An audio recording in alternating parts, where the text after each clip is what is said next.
The time. There you go. Okay. Who would know? All right, okay. Eric Latin. You know, every time I think of Eric, there's this song that Eric learned in 95 that has not left my head. Lottie. It has refused. It has refused to go. No, it hasn't because, anyway. Credit to that teacher, my friend. No, that was a good teacher. See? Because he ensured you remembered him after all these decades. This is not years now. And you see, this is a song that you will not forget now. No, I can't forget it. Even if I only remember just one word, I can't forget it. Lottie, give me strength to work. See, do you see what you've done now? Well, good morning, Eric. Good morning. Yeah, Lottie has given me strength. I'm ready to work. Oh, we are happy. Yeah, it's good to understand that you have sides of beds that determine your day. Well, I don't know about it determining the day. I just know that, once you get out of bed, you're not feeling like really groggy or anything, It's a But, good side. Yeah, things could change in 3 minutes, but, But City, in this country, the beds have only 3 sides or 2. Here we go. Explain. One side, the head side, is already against the wall. The other side, one of the other sides is also against the wall. Kenyans don't put beds in the middle of a room. What do you mean? Putting a bed in the middle of a room? Bed has got to be the end of the room. you've introduced a concept that I hadn't considered. I wasn't thinking. Actually, no, you're right. In this sense, if you consider that the wall isn't part of the 4 walls of a room, then maybe. But I was thinking actually of the actual bed, and that it actually does have 4 sides. That's where my thinking emanated from. But the concept that you've introduced is useful. Thank you. Useful. Okay. Welcome to the show. We'll be discussing a lot of interesting things today. And we hope that you join in our conversations throughout the show between now up to 10 o'clock. We will be talking to the immediate former chairman of Safaricom Limited, man who has served in very many boards, man who has served in the public service, man who has had an exemplary career and steered the Safaricom company from just a kawaida company into what Safaricom is today. As chairman and as a board member for how many years again? 13. And I believe, yes. You know what is often, I think, not remembered? You look at the CEO and you forget that that is the person who's supposed to ensure that things are operationalized. Yeah.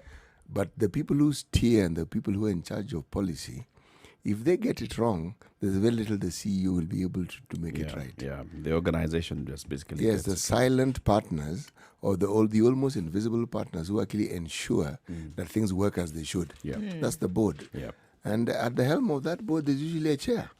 And it speaks volumes that the success of any organization can be traced back to the leadership. So we'll hear from the man today, and he'll give us his life story as well. Yes. on the various things that he has done Very true. to get where he is. Also, we'll have a conversation with the Pubs and Restaurants Association. There has been a lot of back and forth, writing to the CS in charge of hospitality industry, Najib Balala issuing some clarifications, and then a group of owners of restaurants and pubs launching an online campaign saying, you know what, we want our premises reopened. And they're now they've launched a petition. So we'll be speaking to their leadership to understand what's cutting in that industry. Let's talk about COVID-19, as we always do. All right. So in Kenya, 605 cases yesterday is what we saw, taking the national tally now to 23,873. Recovered 9,930, with unfortunately 391 deaths.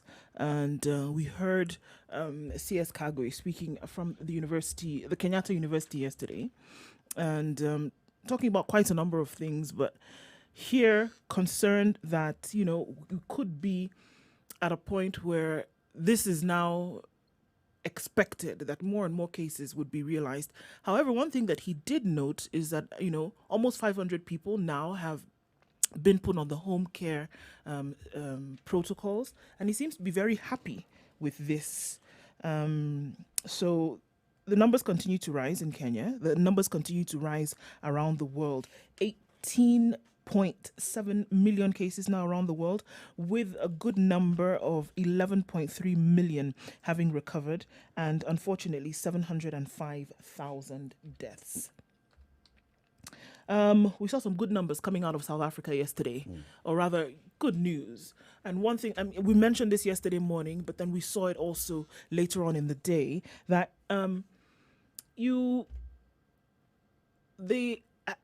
in as much as more and more people continue to get into hospital, for example, the health system is not overburdened.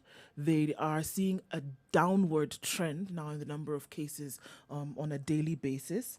And it's a good thing that they've been able to realize that even though even though quite a number of people have been admitted in hospital, they're not at a point whereby they're not able to take anybody in. And so they've been able to succeed in terms of not turning anybody away who came and needed any kind of medical attention. You know what is actually interesting about this COVID situation is how everything now contributes to the health situation that we have in the country. You have a pre-existing condition. The health system is overwhelmed because they have to look into COVID. People cannot go about their jobs as they normally did, which means their incomes are affected, again, because of COVID. So it means that even if you have a health problem that needs attention but also requires money, it will be affected. You may not be able to have it attended to as you ought to. Yeah. It's a downward spiraling vicious cycle. Yeah. And it is not pleasant.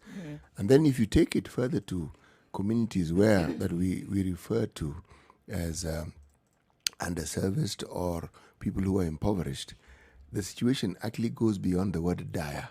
It's stratospherically pathetic and horrible. You even wonder how it is that people actually then survive. Because the truth is, if you look at our hospitals right now, I doubt if there are very many hospitals that can talk about any capacity they have. Most of them have actually reached capacity and gone beyond it. And not all of them is because of COVID. No, not necessarily COVID. Basically just back to factory settings. Exactly. So conditions that existed, then there are these conditions that are brought about simply because you're not able to ensure that your livelihood is maintained and hence your life. Yeah. Then you throw in COVID, then you throw in the weather. It's like everything that could possibly, Murphy's Law, anything that could possibly go wrong at this particular moment is actually going wrong, and it keeps heading in that direction. It's a very bad situation, I think, that we are in globally. The entire world, you know. Yes. This year, 2020. What? It's quite the year. And you know, just when you think that other countries are doing better, they are not. They're not. They're not. What also comes out of this discussion is you notice that you have countries where at least the leadership is showing clearly that they have not only intention, but they're purposing their resources towards helping their people. Yeah. Yes. You see, it's this clarity. Yeah. Now that's where now those are the ones that stand out. Yes. Well, you can see there's deliberate effort being made, and there are clear gains being realized by the people. And then there are those that you can clearly see it's just a lot of words, shifting goalposts, shifting blame, shifting strategies left, right, and center, and not appearing to have had any strategy that had been well thought out in the first place. All along, you can just see it's people who are thinking of how they can make a shilling every single day. I'm going to make a slight correction on those. Looking at global cases now of 18,975,000, not 777,000. So 18,975,254. Those are the global cases, and looking very closely at 19 million. I probably will be at that number by the end of the day, with 711 deaths around the world. Getting out of summer in some countries in the world, especially the US and the Western Hemisphere, quite a number of schools opened, and they've seen a surge in of infections. And so now the US, you have half of the legislation saying, well, look, we told you so. This is what we knew was going to happen. And so grappling with, should we open schools? A multi-billion-dollar operation whereby you have suppliers already, lined up and starting the business all over again. And the question is, were we ready to go back to school? But you have also the hardline stance by the Trump administration that, look, schools are open, this is what we're doing, so let's not even backtrack in terms of our thinking. COVID is strange, not only in its newness, but how it disregards tradition. Even countries that are known to be careful, and we marvel at how they regimentally sort out their matters, like Israel, they opened their schools with the disastrous consequences as well. These are careful people. Right. The people who are known to plan ahead of time. People who are known to have sought the best way of doing these things. COVID doesn't understand these things. COVID has to be understood on its terms. Not the ideas that we think it ought to be understood in. Yeah. No. You have to understand COVID for what it actually is. There is no single country on this planet that has opened up its economy after what we are being told is the first wave, who have not regretted it immensely, because the opening up is what has led to this now what you call the second wave, and which is now bringing about an imminent third wave. Right.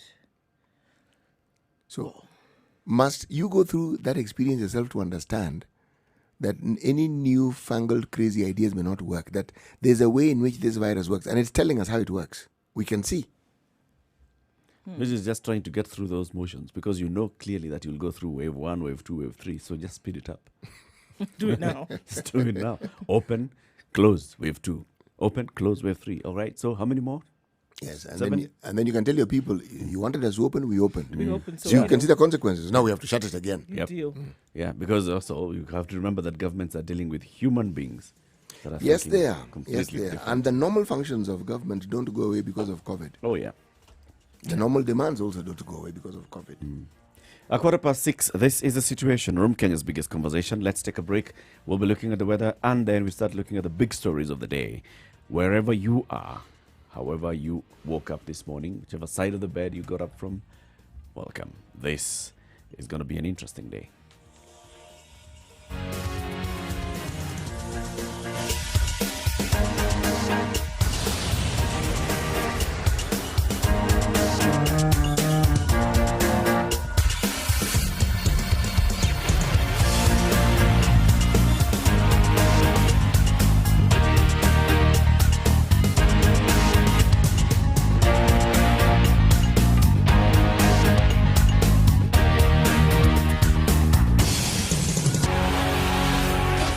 ...24/7, around the world, non-stop. This is Spice FM.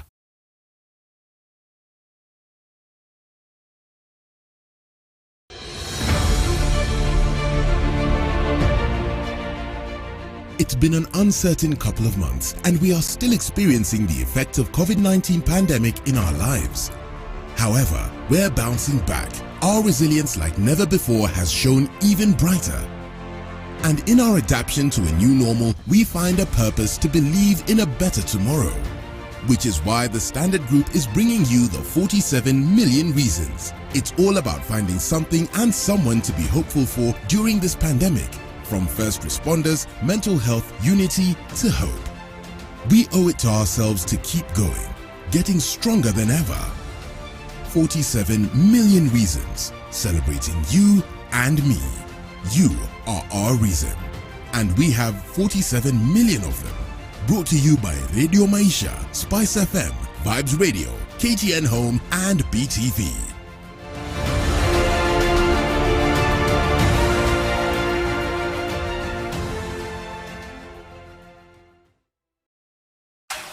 The weather with Spice FM. Good morning. Let's see what the skies look like today. It's clear in Nairobi at 12, slightly overcast, but not for long. Highs of 24 and lows of 12. Nyeri is going to be a partly cloudy morning. It'll have a sprinkle later on with highs of 23 and lows of 13. Clear skies in Nakuru at the moment. It'll change later though into showers with highs of 22 and lows of 12. 13 degrees and mostly cloudy in Eldoret. Thunderstorms forecasted for later with highs of 19. and lows of 12. It's partly cloudy in Kisumu at 19 degrees. We'll see highs of 27 and lows of 18. Kakamega is going to be a wet afternoon with highs of 24 and lows of 15. 23 degrees and partly cloudy in Mombasa. We'll see highs of 28 and lows of 22 with showers expected through most parts of today. Partly cloudy in Malindi at 24 degrees, highs of 29 and lows of 23. In Kampala this morning, it's partly cloudy at 18 degrees. It'll get a little warmer though, but the rain will cool it down later. The highs of 27 and lows of 18. It's mostly cloudy in Dar es Salaam at 22 degrees, highs of 31 and lows of 21. We'll take a look into Joburg, where at 7 degrees, it's clear skies all through today and sunny conditions with highs of 20 and coming down to a crisp low of 4. Lagos is clear this morning at 24. We'll have cloudy conditions, however, later with highs of 28 and lows of 23. We'll take a look into Europe, where in London, 19 degrees. It's cloudy conditions all through the morning. It'll be very warm later. London standard, highs of 30 and lows of 17. Paris, clear skies at 18 degrees. A very warm morning leading into an even warmer afternoon with highs of 34 and lows of 17. And finally, for now, in New York, still Wednesday night. It's warm, however, at 26. And they'll wake up to highs of 31 through Thursday and lows of 21.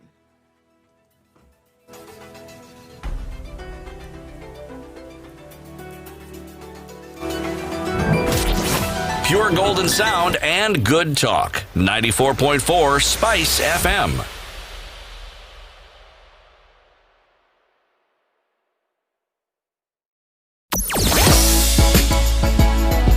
Sugar and spice and everything nice. Spice FM. Spice up your life. Mature, intelligent talk every morning. Spice up yourself. 19 minutes after 6. This is Kenya's biggest conversation. Before we look at the big headlines, let's look at the big proverb. Eric, every time If you it's not mention a about an proverb, elephant. No. You the understanding of proverbs is that it's supposed to have some mystical meaning, or it's supposed to be so profound that you have to think about it at great length before you can even figure out what on earth it's about. But the truth of the matter is this. Proverbs, by their very nature, arise from experiences that people try to more or less condense into a sentence or two. Mm-hmm.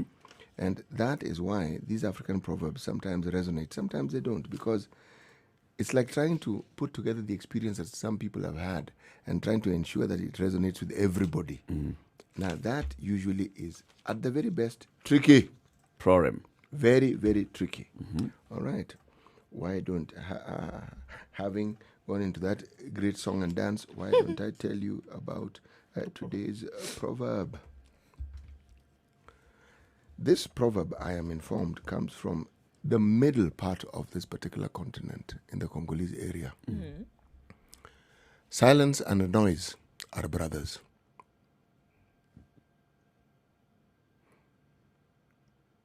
Mm. There you go. There was silence, and then there was the brother. Get out of here. What are you trying to say? Silence and noise are brothers. Silence et fracas et les frères. Okay. All right. When you put it that way, Okay. I have to agree with you. Yeah? Where silence is silence. And the fracas is Fracas fracas. is noise. Sont les frères. Yes. Are brothers. Yes. Lovely, isn't it? Isn't it? This is the good thing about knowing more than one language. But it's even better when you just listen to the second language and you have no clue what is being said. You just accept. Yes, it is good. It is good. If it's called silence, it's okay. Yes, see, that's the thing. You know at least one word in that language. We. So you have contributed. Okay. We. Yes. We. That's your contribution Sawa. to that and time. Okay. Big stories of the day. Where you want to start? Oh, let's start at the very beginning. Well, okay. So the Beirut blast, and this is what we're looking at the front page of the Standard. Injured Kenyans ordeal in Lebanon blast that killed 100.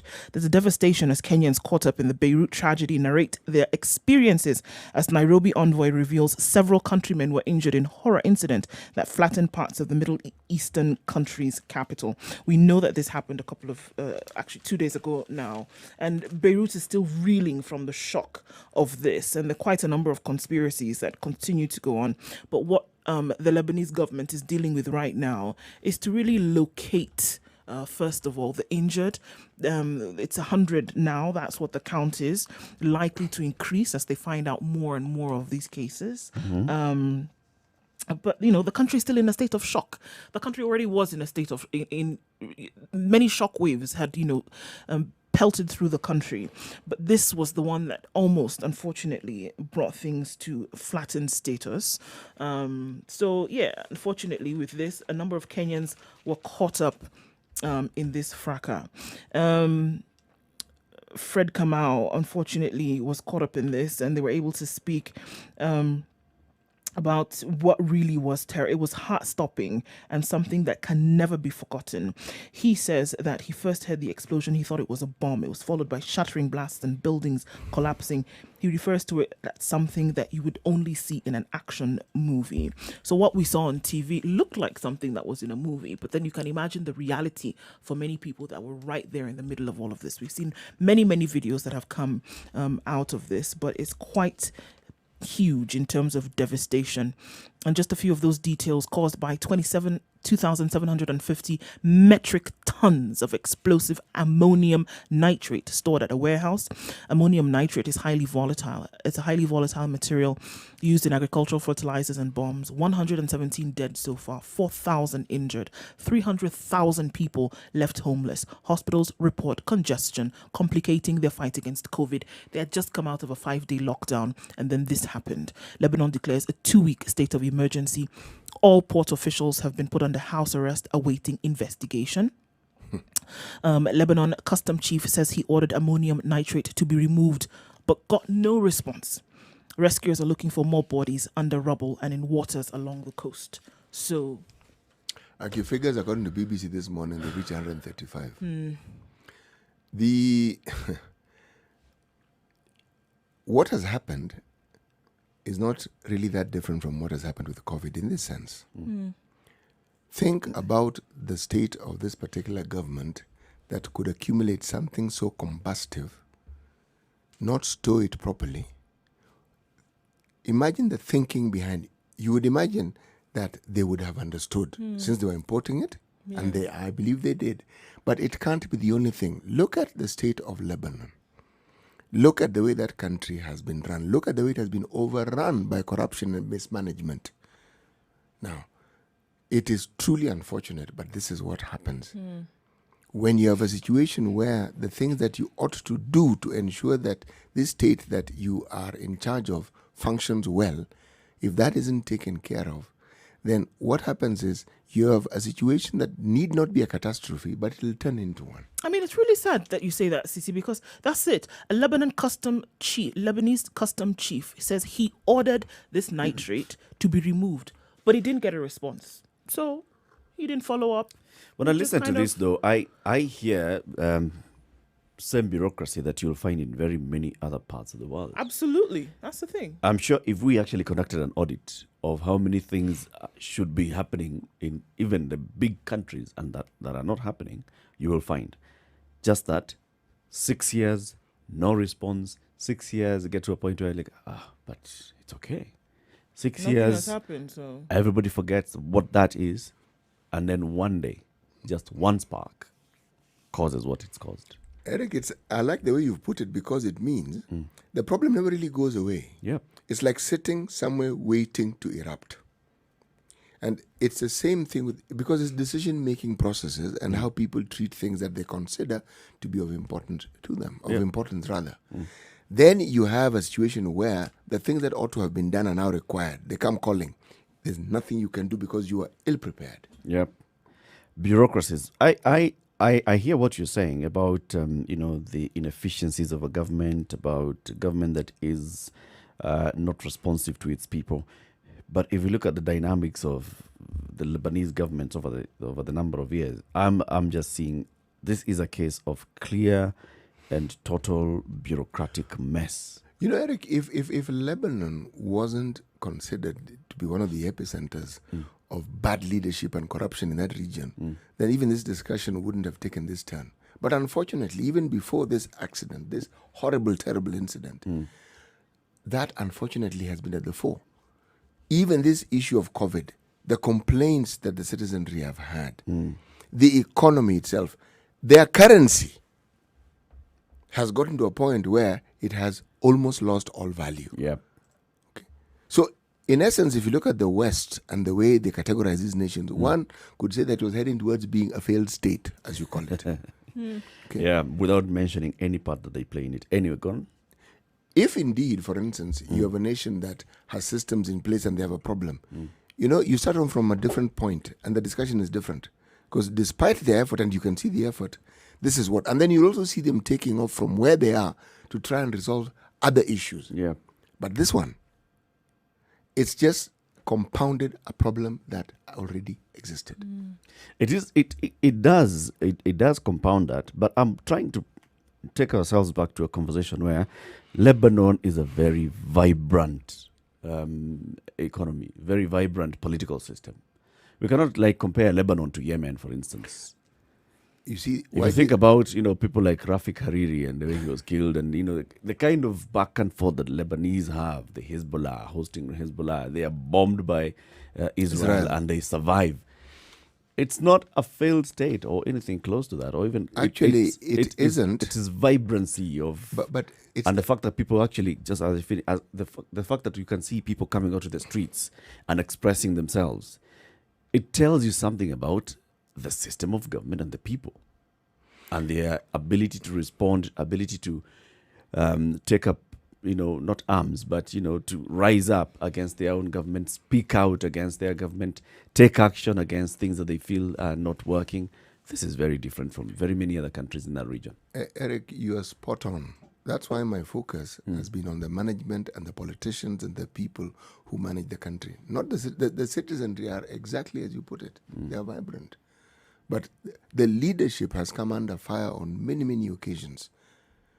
You cannot say this is the 1970s and 80s when it was essentially a war zone. No, it isn't. They've come out of that.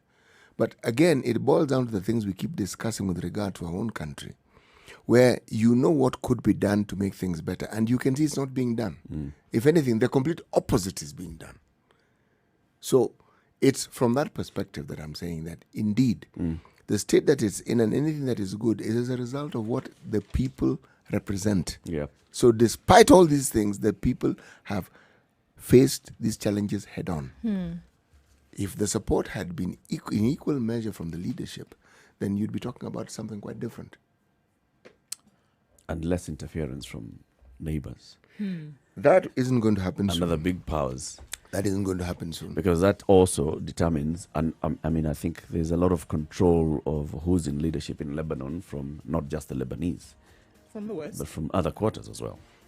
And that has a huge impact on, the person who's here, and they're feeling that they're not beholden to the people, but to their other masters who are external masters. Unfortunately, the people end up suffering, as you're saying. 6:30, it's a Situation Room. It's Kenya's biggest conversation. We want to take a look at traffic, what's happening on the road, and then we look at other big stories of the day. Are you ready with traffic? What's happening on the road? Okay. Yes.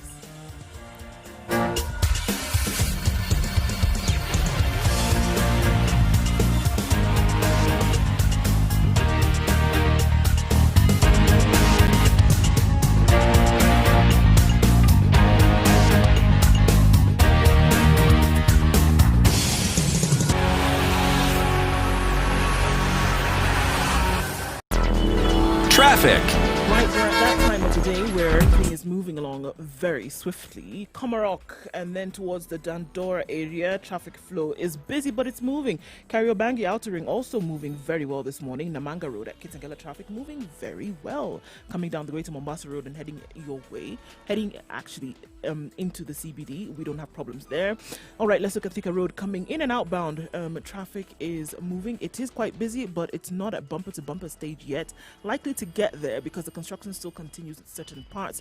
But we'll give you more information as we get along. Coming out of Westlands on the 87 and then past Kikuyu. We're looking at the fog being low this morning, but it'll open up as you get onto Waiaki Way and then just past Kangemi. You'll be fine getting to the Westlands roundabout without much of an issue right now. We'll look at what it all develops into around 7 o'clock. But for now, you shouldn't have much of an issue. Don't forget, you can get in touch, Spice FM KE on Twitter.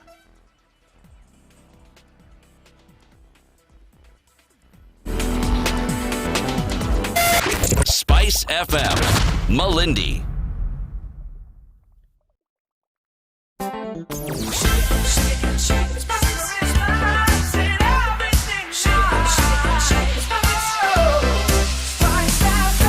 Spice up your life. Mature, intelligent talk every morning. Spice up yourself.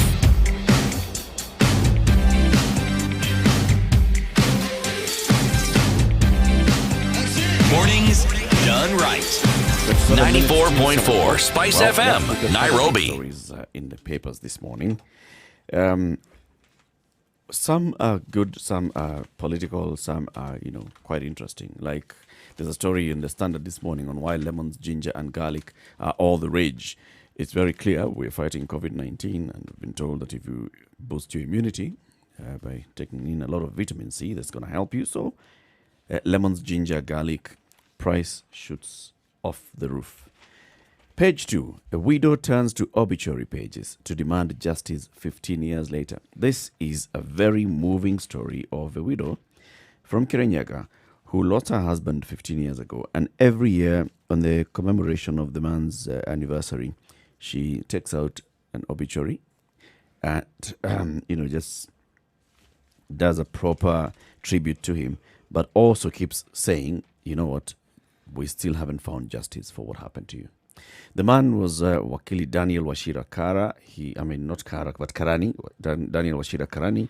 And the wife is Rose Wanjiro.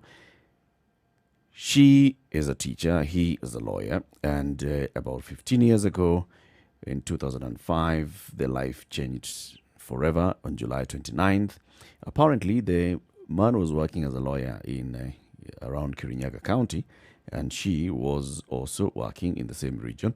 This one day, he goes to court in Nyeri, comes back in the evening, but he's late. He's delayed to come home, gets home late in the evening. She is there with her 3 children. One of them is just 3 months old. And then she hears the hoot at the gate. She goes to open the gate, expecting that it's her husband. Unbeknownst to her, there were thugs who had waylaid the husband and they were waiting at the gate. As soon as she opens the gate, she's attacked by these thugs, beaten thoroughly, badly, taken to a hospital in a coma. She passed out. She's taken to a hospital. 3 days later, in her hospital bed, she's told, you know what, your husband didn't make it. He died. And that time, she's unable to walk. She cannot talk, but after a couple of days, she's like, all right, guys, just take me back home. They set up a ward in one of the rooms in the house, and she's taken back home where she takes care of the children. Stories emerged later that there was these thugs that come in, and some of them had actually been sent by someone to come and beat the husband and harass the husband, paid 3,000 shillings, and it was because the husband was handling a dispute over a piece of land owned by a widow. So because of that, thugs were sent to kill the husband. They ended up even beating the wife thoroughly. Husband died. Wife was left. Quest for justice has yielded nothing 15 years later. And she keeps every year on the anniversary of this, on the 29th of July, she posts a tribute on the obituary pages of the papers. Tough one. This one for Juicy, she actually wrote there and says, "We noticed that you did so many pro bono cases for orphans and widows in different courts. You truly are a hero. We celebrate you. Take note that the judiciary failed you big time. In fact, it betrayed you. Your murder case could not get a judgment because a doctor could not be traced for DNA evidence. The Law Society of Kenya too. Did you say that you had appointed for us a family lawyer?" Psst. She has championed this. She has then become a very passionate advocate for widows, orphans, and children. She has won the National Hero Award, the Shujaa Award in 2018, the Presidential Award OGW, and the National Hero Award in 2019. She now is called Shujaa Rose Wanjiru for what she champions. A moving story, but also just points out to that, what shall we call it? I don't want to use the word failure. But Why not? Quest for justice, because I don't know the details behind it, so I don't know. But just the quest for justice and how long it takes you to get justice, and how frustrating it is when the person who's directly involved does not have the answers. Because clearly shows that she does not even know what's happening. 15 years down the line, and what seems to come to the fore is the vagaries of this particular case. Yeah. That, I think, in my books, amounts to failure. Failure of the system. Failure of the system, yes. You see, this culture of treating genuine problems with words and throwing words at problems seemed to have begun a long time ago. Yes. There's a gentleman whom I come into contact with fairly often because he sells me newspapers. And there's a statement that he once told me, and it's something I've given thought to.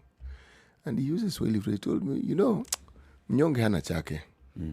I thought, goodness. And I actually asked him, what do you mean? He said, I can get harassed, I can get jailed, I might even die, and nobody will even notice. Yeah. I said, but you have relatives. He said, yeah, but they're not here. Now, this is not someone who was a nobody. Yep. This is somebody who was somebody in the local community. Yes, exactly. In the region. So it begs the question now, what if you are not such a person? I'll tell you somebody who was not such a person. Remember the gentleman who was killed by police officers in Mathare? Yes, I remember that gentleman clearly. Yes. The homeless man who ends up actually has a home back in Meru. Yes. Has a family back in Meru. Something went wrong. Yes. Huyo ni mnyonge ambaye hana haki. Police officers just come, they find you, they shoot you, and that story ends like that. And that guy had done absolutely nothing wrong. Nothing. Zero. Didn't even have a history of doing anything wrong. Nothing. So I agree with what your vendor was telling you. Something can happen to him. He disappears. You guys will just go and find a copy of you. Okay. Alienda wapi? Labda alienda ushago. And that's end of that story. End of that story, you move on with life. And that would be it. Until the family starts, reaching out and asking, do you guys know what happened to this man? And that would be it. Mnyonge. Unfortunately. So, okay. Shock verdict on 5 senators who snubbed Uhuru. The fate of the 5 Jubilee senators who snubbed a meeting convened by the president, Uhuru Kenyatta, in May, will be sealed next week. The top-placed sources at the party have revealed that the hammer is about to fall on nominated senators Millicent Omanga, Mary Senator Yane, Father Dekao Iman, Naomi Jilo-Wago, and Alice Milgo for openly defying their party leader during the Senate leadership surge. A National Executive Council, NEC, will endorse an indictment meted on them by a disciplinary committee which sat down to probe their conduct following show cause letters by party chairman Nelson Zuya. So that's going to happen. Who's the party chairman again? Nelson Zuya. Who is this gentleman? You were asking this question the other day. You asked this question, Eric, the other day. Who is the chairman, of Jubilee? Well, voila. Nelson Zuya. Even he sometimes needs to be reminded. That he's the party chairman. Brother. Chairman. It's you. Hey, they said the chairman should speak and nudge him. They've called the chairman. Get up. Oh, okay. So, the five absconded the State House meeting called by Kenyatta to ratify the removal of Deputy President William Ruto's allies. Nicely framed. Senator Kipchumba Murkomen and his Nakuru counterpart Susan Kihika from Leader of Majority and Majority Whip positions respectively. They were replaced by West Pokot Senator Samuel Pogisho and his Muranga counterpart Irungu Kangata. Okay, so interesting to see how an this easy hammer one to will go fall. for. I mean, these are nominated senators. You're there purely because we nominated. Do you get the impression that they forgot this at some point? That they were That they they were were chosen. nomi- yes. No, they're not chosen. They thought that they Appointed. have a right to be here. They were picked Yes. and given this position. Where Now they they're being forgot. showed. Now they're being unpicked. Back to the tree. Yep. Yep. Let's see if actually this verdict comes the way it has been reported here next week and the action that's then taken. Because all that is required is Jubilee to submit fresh names from the party list to replace the axed senators. Remember, there's already a party list. I'm sure there are guys who are already down on that list and they're like, Please now. Please. Let something happen. So that I What can is move it? up. Well, there are people who've been working very hard at displaying all the wonderful qualities that you need to have to be nominated. Yep. And here you have people who are doing the complete opposite. Surely. You know, these political processes are interesting. And yet, Yeah. politically speaking, the game isn't really over. This is just phase one. Yeah. Okay, they may even leave, they may even be removed, but it would be interesting to see what happens thereafter. Yes. Interesting one. As we still talk about politics, KANU is entering into a new pact with a party called PDP. You know PDP? Oh, good Lord. I've heard of PDP. Which one is that? Not the one in Nigeria. No. I know that particular party because the current MP of the constituency I hail from at some point actually vied for that seat. And the PDP. Yes. Who's this? He's called the Honorable Onyango Koyo. And the same, the governor of Migori, I believe, also, when he lost the ODM nominations, also stood, I think, on a similar party ticket. The first time he was actually the governor. Of PDP. PDP. PDP is the People Democratic Party. Yes. It exists. It does exist. And the leader of this party is Omingo Magara. Now, Omingo Magara, we know him. He has also served as an MP. But when I heard of people, when you hear people and party, I just think of For the People, because I remember, that's the one I remember. For the people. Yes. Watu. Watu. Wengi. Wengi. Sana. That's a clarion call for For the People. Simon Nyachai's party as well. So KANU has got into a pact with this chama called PDP, and that they're saying, you know, the two party leaders agreed to work together and to bring to life a coalition that will give them an upper hand in the next general election. Yeah. Our aspirations, our thinking, our ideology are the same. We both support the same cause. We both support the BBI. So we know KANU is Jogo. What is PDP? I honestly have no idea, really. We'll see. If it wasn't for the individuals who I believe stood on this party tickets, I wouldn't have known about it. Yeah. Yes, like, for instance, do you know how many parties we have registered in this country? I mentioned 60. There's even some farm party. There are many. Farm party. I know you think I'm actually trying to sort of like infuse a little amusement into the But conversation. it's actually It's true. true. There's a party Yes. called the Farm Party of Yes, Kenya. Of Kenya. Nice. Okay. Hey, let's take another break. At 14 minutes to 7 o'clock, it's a situation room, Kenya's biggest conversation. In the room this morning is Nduoko, C.T. Muga, Eric Latif. We are looking at the big stories that's been covered, that have been covered in the newspapers today, and also what's local, what's regional, what's international. Big news. Good morning.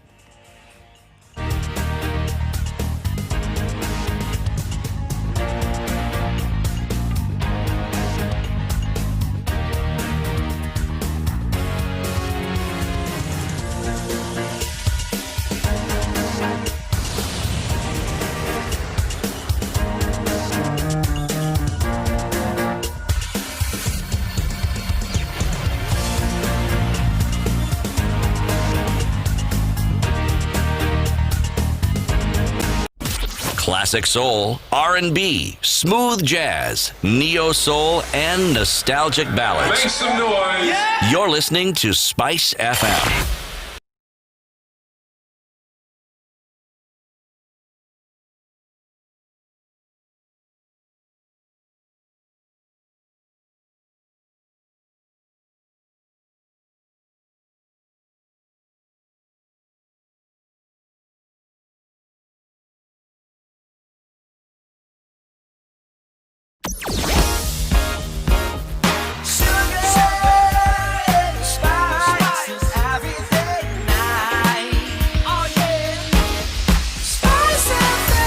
Spice up your life.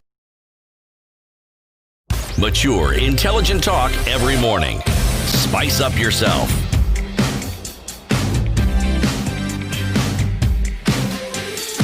All right, other big stories this morning in the newspapers. Ndu, you had a one.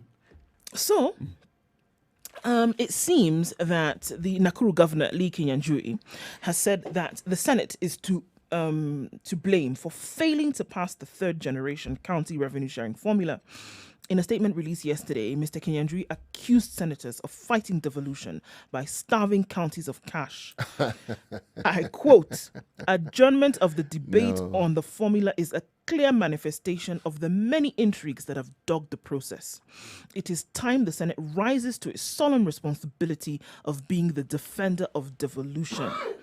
The Senate, for a record 7th time on Tuesday, failed to reach consensus on the revenue sharing proposal among the 47 counties and ended up adjourning the debate. Kinyanjui, who is for the one man, one vote, one shilling proposal, urged senators to put politics aside and give a way forward on the release of much awaited funds. Talk about tongue in cheek. What does he think his statements amount to? If not political statements, yes. It's a political process. You can't put politics aside. Yes, He's how doing do you? the same thing, Yes. basically. Although it's pretty accusing the obvious. Senate of doing. Of course. It's the Senate that is responsible for this standoff because it's their decision to make. It is their decision. So when you say it's their fault, yes, it is. Of course. But the bit that I have issue with is this matter of starving the counties of money. That's not true. There's a way to get the money. Of course there is. And just the other day, the Treasury reportedly released money into the counties. 2.9 billion, actually. Yes, to be precise. So, I mean, this matter that he is saying, I actually have to ask, what on earth is he talking about? You see, now you've got also to look at it the other way around, all right? No county executive can present a budget to the county assembly because you don't know what you're budgeting for. That is an issue. As much as, yes, you can access half of the money that you received last year, but you cannot start planning for money you don't have or money you don't even know. So what are you presenting a budget for 80 billion? What percentage? Are you Eric? presenting a budget for I don't know the answer to this, but what percentage of county budgets comprise of what you call recurrent expenditure? Huge percentage. Precisely. So these are things that you need to do on a daily basis. Yep. What is likely to suffer may be these long-term projects that need a continuum and which will definitely and most certainly grind to a halt. And require Yes, time. yes, they do. Because the others are just monthly. So you can keep giving us money on a monthly basis. That's just as good as the national government paying our workers. And that's not our mandate. Our mandate is also on development. So for as long as we don't know whether we can present a budget to the assembly so that we can start our programs for the year, you are basically stifling our work. You know, Eric, this man should actually consider giving you an advisory position because had he presented this case this way, I would have been gobstopped. I would just have said, well done, Excellency Governor. But now that he did not hire Eric, he looks like he's got some egg on his face with these sentiments. That Throw he's in a put little out. mud while you're at it, please. Right. Why? For the simple reason that he has a case that he could have presented and didn't present it well. But there might be a solution because a 9-member team has been picked to unlock the stalemate. A what? 9-member team. Oh, Yes. Of the senators. what are those groupings called? There are various names. Okay, Committee, we know something. It's usually a commission, committee or a and commission then or task force. You see why you need that job, Eric? So Task force. the Senate Tough leadership force, has given a task. formed. The Senate Which they have to leadership force. has formed a 9-member mediation committee to look into the stalemate of the third basis revenue sharing formula that has sharply divided lawmakers. Yesterday, in a meeting chaired by Senate Speaker Ken Osaka, the team also planned a one-day retreat, of course, in a bid to broker a deal that would ensure no county loses funds. The committee is to be chaired by Deputy Speaker Margaret Kamar, who will have an uphill task to convince senators to back one formula which is not antagonistic. Lusaka voluntarily stepped down for Kamar to chair the crucial committee that will bridge the wide gap between the pro-population and the pro-landmass protagonists. This is after the Senate for the seventh time failed to pass the formula So, of revenue sharing. 9-member, we know that the chair is Professor Margaret Kamar. So the other must have 4-4. So who are the 4 on each side? So, it is made up of minority whip, Mutula Kilonzo. Okay, rather, he said the ad hoc committee will have both teams of equal number to broker an agreeable process that will not split the county. Doesn't tell us now who is part of which. Membership not yet announced. No. We'll wait and see. Surely. We'd like to know who are these 4. On which side, right? Yeah. 4 on each side. I'm sure we'll find out So, soon. I know that tells you something. That the only thing that they are expected to come out of that meeting with is consensus. Yes. Because it's not going to be, it's not the deputy speaker's vote that's going to break the deadlock. No. No, you guys, I'm just sitting here, I'm your umpire. 4 on this side, 4 on that side. Referee. Agree. We come out of here with one. With white smoke, we must Yep. come out. So, Oh, yeah.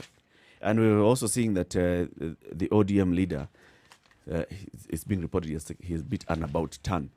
The ODM leader is basically saying, you know what, CRA presented a formula, and then the Senate Committee on Finance changed this formula. We have seen very many proposals for amendments to that formula again. So can we just go back to the CRA formula? Something they should have done a year ago, going back into this. I also saw bits of that interview that Raila did with NTV yesterday, and I think I saw a part where he was saying he was away in Dubai. He did not know that Senate had changed the formula. So he's coming back and he's hearing, wait, this is not the CRA formula. in a state of confusion. Yeah. So basically, I think the issue of what formula was presented by the CRA in the first place and what changes then have been proposed to that formula. You know, the question that comes to my mind, Eric, is this really a problem that is beyond solving? Of course not. Oh. There we go. It is not beyond solving. In fact, this is a conversation that senators buried their heads in the sand for over a year. They should have dealt with this. What they did is that they were kicking the can down the road. Now the can cannot move any. This is the end of the road. Yeah. And they have nowhere else to go but to sit, lock themselves up in a room, come out as 9 members of a committee and announce a way forward. Wako na kibarua. Kigumu sana. Members of an elite police unit have been arrested because of something very simple. Armed robbery. They were the armed robbers. Yeah. Oh, okay. It is alleged that they were the armed robbers. So there is, you remember, Flying Squad and the Special Crimes Prevention Unit Yes. of the CID. Those were disbanded last year by George Kinoti, the DCI. And he formed a new team called the, what's it called? Special Service Unit. So the members of this Special Service Unit are alleged to have done something. 3 officers abducted a security officer at a gas depot in Machakos town on Saturday. They used their vehicle to block the security boss, after which they forced themselves into his car while armed with an AK-47 rifle and a pistol. After accessing the company, they ordered the workers to lie down and they took their cell phones. The policemen are then said to have ordered the security manager to hand over money, failure to which they would arrest the workers. They received 600,000 shillings allegedly through mobile money transfer services, and then they reported to have forced the security boss to an ATM in Matu town, where they forced him to withdraw a further 100,000 shillings.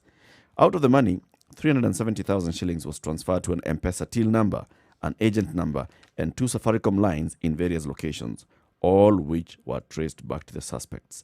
The 3 were disarmed and placed in police custody yesterday. Police officers of a special elite unit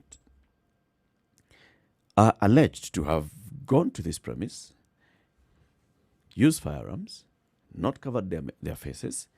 They go in there and they demand money and they say, tuma pesa kwa M-Pesa.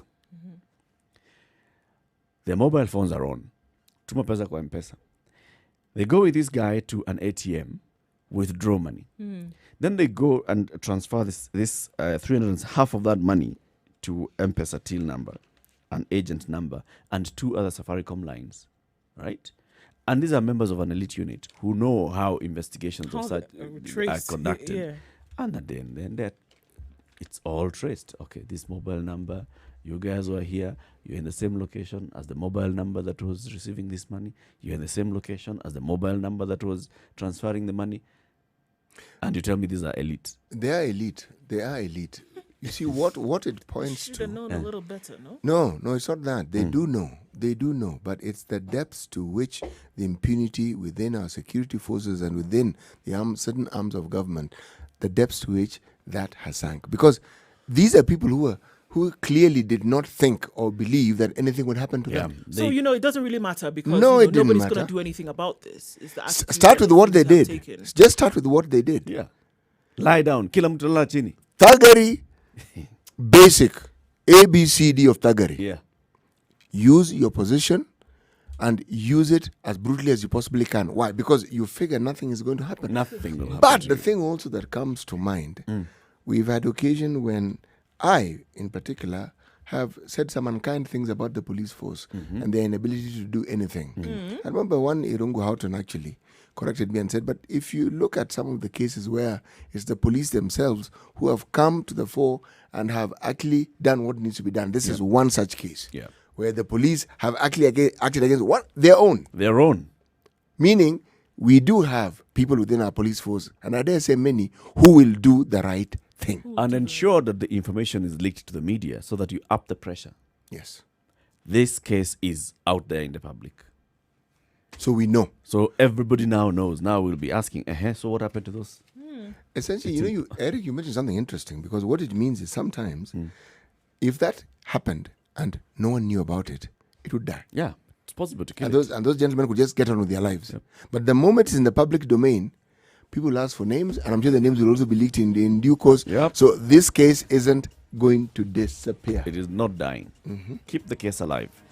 Kudos to the officers who did their work and the elite officers who decided to not do their work.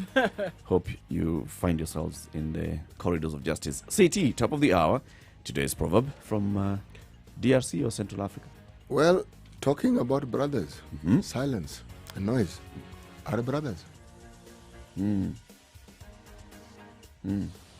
silence Et le et fracas fracas. sont les frères.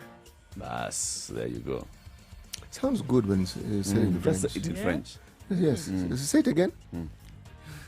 Silence et le fracas sont les frères. Wow, bas, there you go. 7 o'clock. Good morning.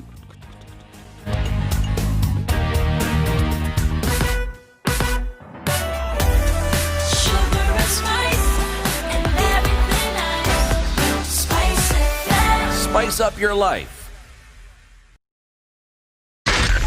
Spice FM, Nakuru. All right, so right around Donholm roundabout, a bus has decided to greet a saloon car, rather. So what has happened now is that everything has come to a standstill. It's not moving, and this is going to affect traffic that's heading towards the city centre. Mombasa Road at Green Park Estate, Athi River towards Simba Cement is flowing very smoothly, but it's very cold. And that means that visibility is poor. The sun is trying to peek out, though, in certain areas. Thika Road is super clear this morning. Headed into the CBD will not be too terrible. Matatu madness in some areas, right around Kenyatta University. And that stage there is a problem this morning. So hopefully that will open up. No traffic on Mombasa Road. It's actually very, very good today. Can we cross our fingers and hope it stays that way? If it doesn't, do let us know. Spice FMKE, that's how you can reach us. It's Thursday. We want to keep things moving. Let's see how good we'll do.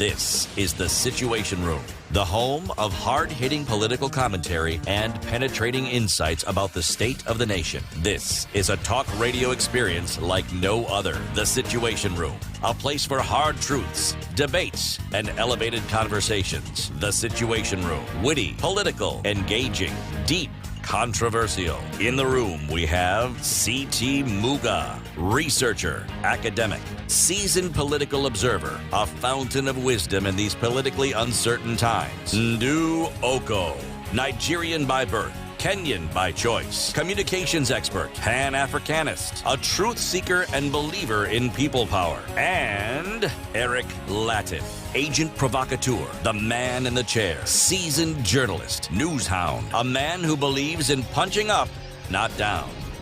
This is The Situation 2 minutes Room, after 7 o'clock. the Thank you only very way much to for tuning in start to your The day. Situation Room, Kenya's biggest conversation. We broadcast from Nairobi. We are in Mombasa. We are in Malindi. We are in Nyeri, Eldoret, Nakuru, Kisumu. And somebody told you that they were listening to us from, where was this again? The other day? Germany? Yeah, we're in Germany as well, yes. Where else? Well, there's... Yangon. Well, yes, but I got a message from somebody who listens to us from Mombasa every morning. Right? This person leaves his house every day at 6 to go to work. Well, he actually happens to have a name like mine. He's also called Charles. Okay. And he listens every morning. Hence. Parks at his place of work, sits for another half an hour as he listens. And he says, it makes very interesting listening. And I said, thank you. Well, Charles, thank for you very listening. much, Charles. Charles to Charles. Yep. Then there was another professor who called you from, where was this? Belgium? No, in the country. Where was this? Somewhere in, was it Bomet or Sotik? Yeah, it was. Yes. I'm trying to remember. Yes, there was. There was. Yeah. So 96.0 frequency, you can actually catch us from Nakuru all the way, It was go Bomet. into Bomet, into Narok. You'll get us. It's actually clear. What is also strange, I have people who tell me that they hear me a lot clearer when they're in the Nyanza area than when they're actually in Nairobi. Yes. Could be some vibes that you're passing directly through.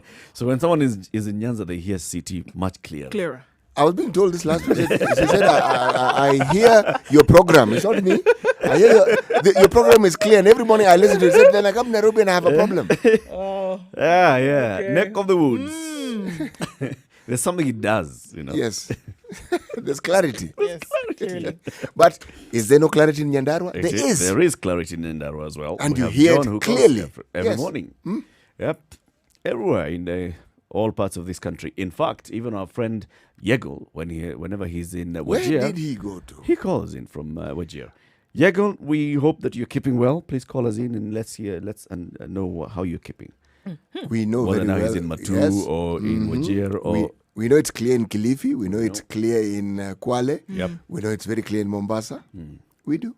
Having some technical issues, though, in Malindi this morning, 97.7. Our engineers are up there. They are sweating in the Malindi heat this morning. And what they're doing is they're trying to sort this issue out. However, you can still catch us on our live stream, Facebook, YouTube, or Twitter, Spice FM KE, or our website, www.spicefm.co.ke. Okay. Considering and looking at what's going on in the country, NHIF loses voluntary members due to the virus COVID-19. Contributions have dropped sharply after members lost jobs due to the pandemic, according to the agency's CEO. Peter Camunyo yesterday said contributions have sharply dropped over the last 4 months, noting the agency has lost 4 out of 5 voluntary contributors. 4 out of every 5 voluntary contributors have been lost. He said the pandemic that broke out in China late last year has pushed many out of their employment. Thus, they are not able to contribute. This is not only the informal sector, but in the formal sector where there are job losses which affected contributions. So he was speaking in Kisumu, and he said that they're a bit worried about this essentially, but hoping that this comes out so that more and more people will be able to contribute and they get NHIF back on it. Look, NHIF already had issues, but out of the 9.5 million contributors, only 5 million, mainly in the formal sector, are still active. Can you imagine? That's a very sharp drop. Huh? 4.5 million, yeah, for sure. That's But close also- to 50%. Yeah, and you can see, I mean, people have lost their jobs. The remittances were being done by their employer for NHIF, and now that has basically stopped, and somebody is left here and they're thinking, all right, so I can become a voluntary contributor, the one that you pay 500 bob, but I don't even have that. You can become a voluntary contributor, but remember what happened with NHIF a couple of months ago is that even as you begin, your account essentially is not active for another 90 days. And this is not just for default individuals. This is anybody now who joined. So even then, even if you were to start, you wouldn't be able to access services for Yeah, months. Although I saw there were some halts on some of those moves that were being proposed at the beginning of the year. In fact, remember the presidential directive that, hey, guys, Stop it. stop it first, think it through again, the better way to do it. So, and we know that right now NHIF is the only one that is able to cover for you, at least in public hospitals, when you have COVID. All other insurance will not touch you, and unless now when those other proper specific arrangements. So it's basically just talking about the burden of COVID-19 Yeah. for the 20% who are symptomatic and who the other percentage that requires hospitalization. I remember the other day Costs. we were discussing this matter of Parliament giving a nod to a certain pension scheme for people who have been members of Parliament. Yep. Well, it has hit a little bump. Treasury doesn't agree with them. Basically, they said set a bad precedent. The issue was up for debate. Was it also yesterday, right? So what has the Treasury told them? What is this scheme and what exactly are they looking for? Are they looking to contribute to a certain scheme and then making the employer, the Parliamentary Service Commission, pay something else? I believe this is what you're saying is what was supposed to form part of the discussion, because it arose and people said, when you have a scheme, it means somebody has been paying into it so Yeah. that they can then receive from it. Yeah. But you now want to pay people who were never part of any scheme and didn't contribute to it. Yep. So where are we getting the money to give them? Yeah. Well, how is this a pension? Yes. How is it? You contribute to a pension for it to be a Yeah. pension. Because even for NSSF, you contribute to Oh, it. yes, you do. If you've got any formal employment or any scheme that you've joined, You a contribute retirement to it. benefit You scheme, contribute you to it. contribute to it. Yes. You can't just say that, because I worked for you, therefore you. No. What do you mean? No. No way. There's the bit you contribute and there's the bit that the employer contributes. It's understood, but you have to contribute. Yeah. So let's say that the discussion is still ongoing, shall we? Why are we having that discussion? Well, money has to come from the treasury at some point. No. Why are we having a discussion at all? I think with 2022 looming not in the not too distant horizon, MPs are beginning to figure out what happens when I'm no longer Mheshimiwa. And the people of my neck of the woods no longer feel I should be their Mheshimiwa. Shouldn't I wisely take my position as it currently is to ensure that I have a little nest egg for that very rainy day? Which is why I'm asking, why are we having that conversation? Look, go to any of these insurance companies, right? They are running insurance schemes. Go to any of these other companies, Kina Alexander Forbes. Go and enroll yourself into a scheme, pay, contribute. This conversation, having come to Parliament as a bill for no. We have civil servants and they contribute to pension and the government contributes to pension. You are working in public service. Either you join that or you form your own. That is very true. A conversation here that tells us that we, the taxpayer, are going to be contributing X amount because Again. because you're a Mheshimiwa into a scheme that, no, I refuse to. I Get my mind. actually agree with your refusal, and if I'm allowed to second it, I second it. But we have good company here because Treasury also agrees with us. And they've said, look, we have a commission called the Salaries and Remuneration Commission. They have to wade into this thing. And we need actuarists to actually come and conduct evaluation and to said there's a lot of work that needs to be done. Yeah. It just can't be that you have agreed and then, then, the money is forked out. No. And then they've also mentioned the same thing we are saying. They're saying, look, folks, pension by its very nature is a contributory process. Yeah. So, can we get this thing right? But you know what my fear is? The conversation that's being raised, the pushback that's being raised by the National Treasury, is basically a negotiation. At some point, the National Treasury will need something from these parliamentarians, and it will cede some ground. And by ceding ground, we are basically saying that as long as you've been elected into Parliament, you serve 1 year, you contribute 100,000 shillings, you shall receive 100,000 shillings for the rest of For your the life. rest of your life. But there's a twist to it as well. It and can't, this it is can't one just of, be walking the one park of the like things that. that Treasury also pointed out. He said, remember, we currently have a scheme where members of Parliament who've been in Parliament for 2 terms are entitled to a certain pension. Yeah. Right? Yeah. Says there'll be a problem. Because at some point, people will want a certain element of balance and say, why some are receiving more. He said, that's why they said it opens up a can of worms, a complete can of worms. Already we made a mistake by allowing that, saying that because you've served for 2 terms, then you get pension. What do you mean? You work for 10 years, you Eric, get did pension. we allow it? I don't remember my opinion. Was it asked. being allowed or was it just See, they being discussed set? it among themselves and passed it in under 2 So minutes. we or shall do something. this. Yeah. It's passed. It's Yes. done. Yeah. Your opinion was not asked. Yes, and we sat back. We've never challenged that thing in court or any of those things. no, That's it why that's why I'm saying we allowed it to happen. We allowed it. Yeah. You're right. We allowed it. You are absolutely Mimi right. historia waheshimiwa mimi. Don't like it. No. So there's this small problem of how there's a crisis because health workers might go on strike.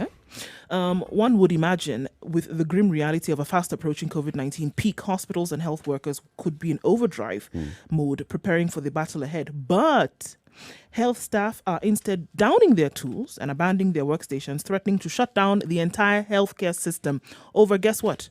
Unpaid salaries and other welfare concerns.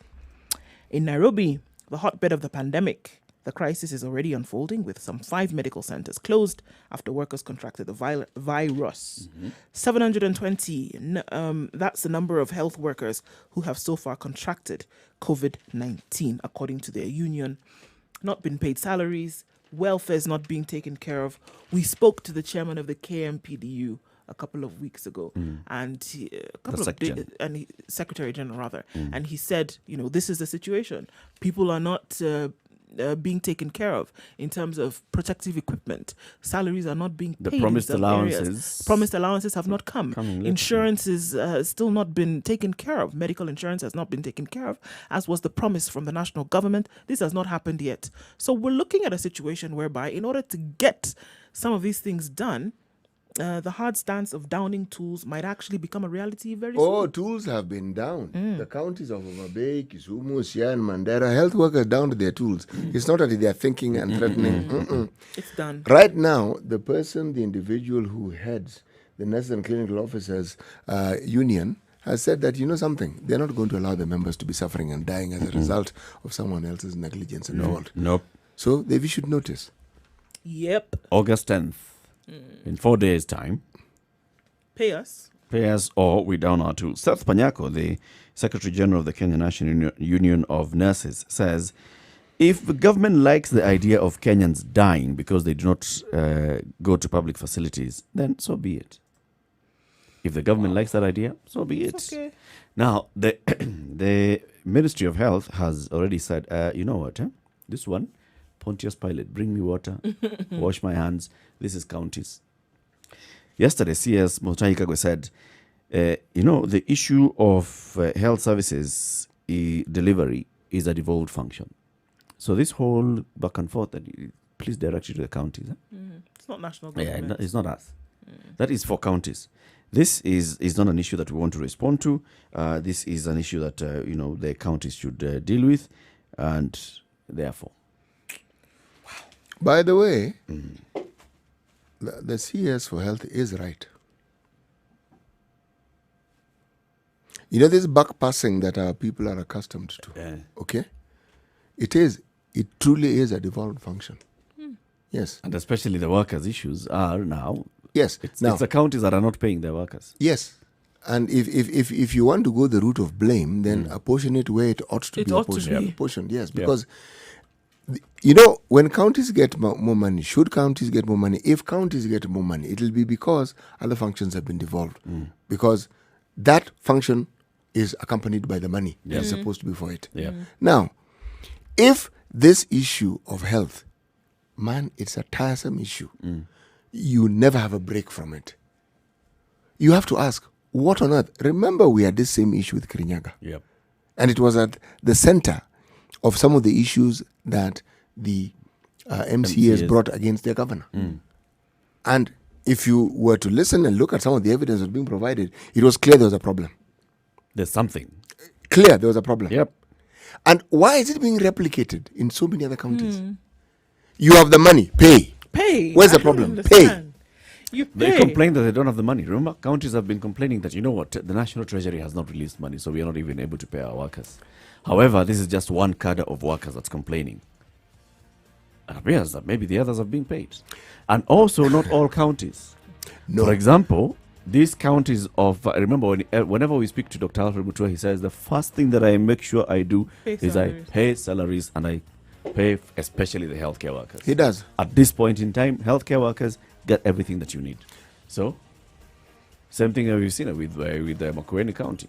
They may use a disproportionate amount of their money to take care of health matters. But they've said, look, health matters are important. Yep. This one we sort out. Then everything else, let's discuss later. 17 minutes after 7 o'clock, let's take a look at the weather. And then we continue the big conversations of the day.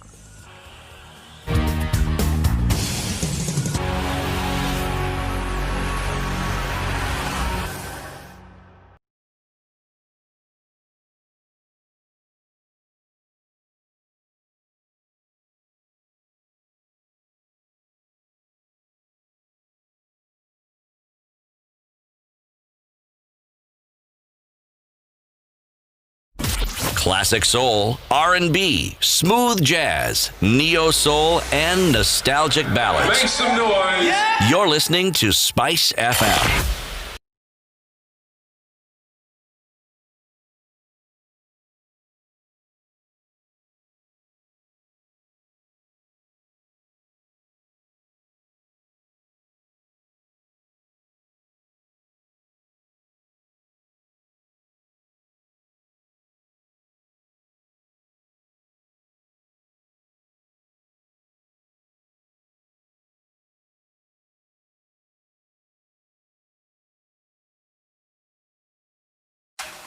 The weather with Spice FM. It's warming up ever so slightly in Nairobi. You're currently at 12 degrees and partly cloudy conditions for most parts of the day, and we'll see a high of 24 today. It's 13 degrees and partly cloudy in Nyeri. Chances of rain quite high with highs of 23 and lows of 13. The sun is shining in Nakuru at 12. It will not shine for long though, because we'll see some showers later. Highs of 23 and lows of 11. It's mostly cloudy in Eldoret at 12. Highs of 19 with thunderstorms expected for later. And in Kisumu, it's partly cloudy at 19 degrees, highs of 27. In Kakamega today, there's a chance of rain in the afternoon with highs of 24 and lows of 15. Mombasa is partly cloudy at 23 degrees, highs of 29 and lows of 22 with showers expected later. In Malindi at 23 degrees, partly cloudy conditions and opens up to some rain later with highs of 28 and lows of 21. Kampala is mostly cloudy at 18 degrees, highs of 27 with showers expected later and lows of 17. In Dar es Salaam at 23 degrees, mostly cloudy conditions, highs of 31 and lows of 21. And we'll take a look into Joburg, where with clear skies this morning, a bit chillier at 6, coming to highs of 20 and lows of 4. And finally, for now, in Lagos, it's 23 degrees and partly cloudy, highs of 28 and lows of 22 with showers throughout the day.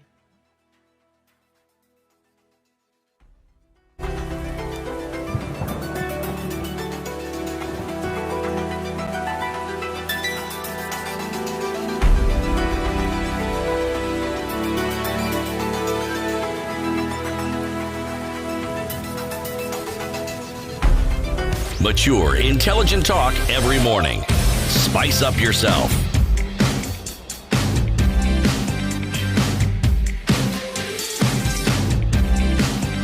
Mornings done right. 94.4 Spice So FM, counties, are the Nairobi. ones that are dealing with this issue of COVID-19. Of course, when it comes to workers, when it comes to setting up isolation facilities, when it comes to equipping their hospitals with their ICU facilities as well, fighting COVID-19, money has been set aside by the government. Money has come from other development partners. Some of the money going straight from development partner to county government, others coming from the National Treasury to county governments. And the nation has been serializing a series, this story on how counties are basically spending this money. And, this is where we start saying, okay, companies that were handpicked, register a company today, tomorrow get the You're good. tender, and the next day get down payment, and within 6 weeks you have delivered zero. And the questions start emerging. So, wait, ulipewa pesa? And maybe the person starts saying, I was even getting my bank account sorted. Some counties have done something. Other counties are not doing anything. I mean, this is where now the issue of transparency comes in. So as we look at other counties, as we get to look at other counties and how they've been covered, let's take a look at this one of Makueni. Makueni as an example. As most counties opted for direct procurement, which saw companies handpicked to supply COVID-19 materials, Makueni decided to go the open tender route. They said, open tender. From their own resources, Makueni County set aside 45 million shillings from their budget, which was the 2019-2020 budget, 45 million shillings. They received 119 million shillings from the national government, part of the 5 billion. They also received some extra cash from Danida, okay? So received 58 million from the Salaries and Remuneration Commission for health workers' allowances. You see those allowances that we talked about? The president declared, okay, let's come up with allowances for health workers. Look at the cadre, doctors will get 20,000 all the way to 2,000. They received the money, 58 million from SRC. 30 million shillings from the World Bank, 7.4 million shillings from the Danish Development Agency, Danida. So far, the county has used about 60 million shillings on supplies, and the companies that have won the tenders are listed. In fact, the information is public. It is a company called Makueni County Finescope Limited. It's owned by the people who are named there. Maylin Kenya Limited, registered in Kenya, owned by 4 Sri Lankan nationals. Others are Mission for Essential Drugs and Supplies, KEMSA, Crown Healthcare. They are all known. This is what we have received. This is what we are doing. And they created a Makueni COVID-19 treatment unit. Okay.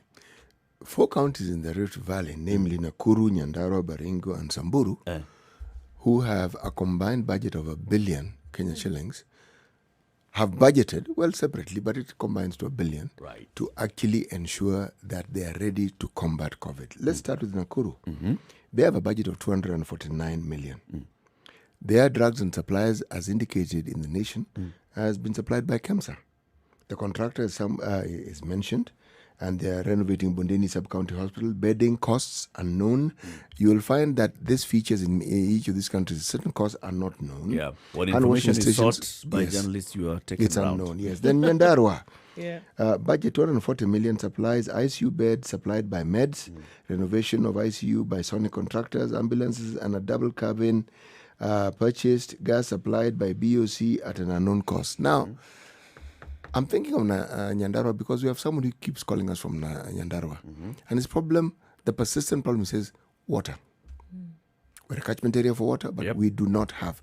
So I'm raising the question, how are you going to solve this problem of COVID? Forget the bedding. What about the preventative aspects of COVID? Yep. If you didn't have ample running water within your county, how do you hope to resolve this? Because if you don't stem the tide of people falling sick and coming to your hospital, you can build twice the number of bed capacities and you will still have a problem on your hands. Baringo, they budgeted 200 million. And again, drugs from KEMSA, the contractor building an isolation center, costs unknown, hand washing stations, costs again unknown. Samburu budget 160 million.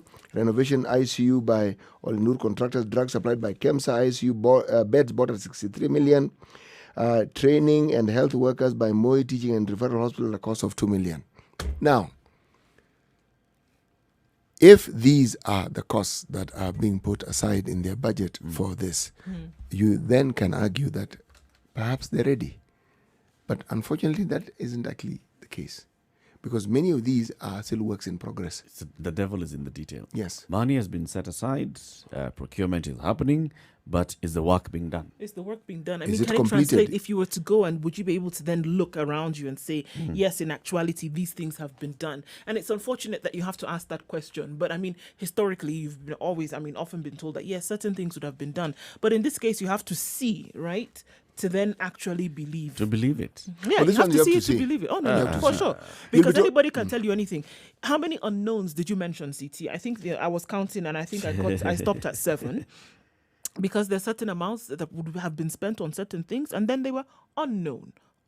For information that should be in the public, it should be public. It's not even that. You're talking about costs of items that are known. This is it. So the cost cannot be unknown. They don't know The how- quantities that you want. Remember, there was the initial target of 300 bed capacity, isn't it? Now, so if you want 300 beds, whatever companies these beds should be known. If it's the linen, if it's the hand washing stations, everything. If you're building an ICU, the requirements of an ICU that is considered to be of the required standard is known. There's nothing we're dealing with here which is unknown. So when you're told this, then again, even where questions need not arise, questions will arise. Yeah. course. If you don't respond, questions will arise. For example, Garissa County, according to the Nation, refused to divulge information on its suppliers. Okay? Their suppliers, wacha kutusumbua. Out of the 41 million shilling budget, they have spent 16 million shillings on PPEs and renovation of the main isolation center. So, Garissa, 41 million shillings, spent 16 million shillings. How many beds do you have? 419 beds. Machakos County had a budget of 50 million shillings from its own budget. Then they got the 188 million shillings, part of the 5 billion from the national government. How much have they spent so far? 100 million shillings. How many isolation beds do they have so far? 475. We also know that in Machakos, there is a field hospital at the stadium that was set up a long time ago. It's there. What did they do? They went again, renovated the toilet facilities and all. So, 100 million shillings spent to do all those things. The suppliers, contractors who have been sourced to do all this work are similar to those ones being used in Makueni County. Same companies. KEMSA, Meds and Crown Health Care Solutions, another company called Biomed, which according to the story isn't listed with the Register of Companies. But Kajiado County says it's using its Isinya Vocational Center to make hospital beds. And what's their capacity? Do we know? The Kajiado County? The The capacity of the making- Isinya to make these Vocational beds, yeah. Center to make the beds. No, we don't know yet. But also they are saying that this is the same institution that we're using to make PPEs and hand sanitizers. So Again, we're not all about the capacity. gone to local and said, well, we're using these ones to get for us. Other suppliers that cannot be made at this facility are the ones that are being procured. So Kajiado, budget of 25 million shillings, received 52 million shillings grant from the national government. Cash used, not disclosed. Okay, you see, now that's the problem. Because you have this whole litany of wonderful things that you did, right? And then you're going to end it on a sour note. Zinafanywa hapa kwa But then- shule. yeah. Fitanda, But then at the fitanda end, we natoka kwa don't shule. know. By It's the way, unknown. it's the same story in But the truth is Samburu. that they do know. They actually tell you the amount they spent on ICU beds. They said they spent 63 million shillings. But there's a little problem here. They cannot tell you who the suppliers were. Cannot or will not. Cannot, will not. And they also do not tell you where they were purchased from. Meaning, essentially, an amount is thrown at you and that's it. That's it. See, if you're told the supplier, then you can verify, isn't it?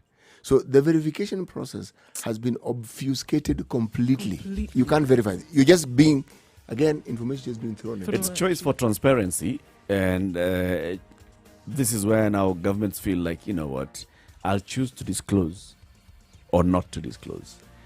But this is where the problem comes. Is it not It's not a supposed to be public request. information? This is, you're doing something, just say, this is what we're doing and this is who's doing the job.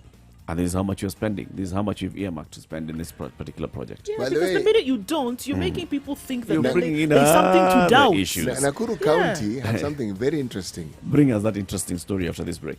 Yes, Let's we look will. at traffic, because this one is all roads should be leading towards this specific counties. Anyway, let's talk about what's happening on the roads, and then we come back and look at how are these counties spending the billions of shillings in the fight against COVID-19. Can they account for that? Or can they not? 7:30. Can I?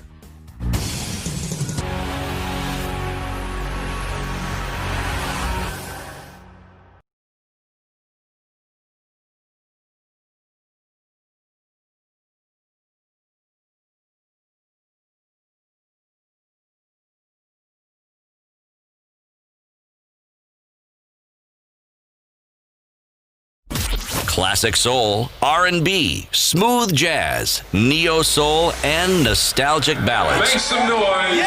You're listening to Spice FM.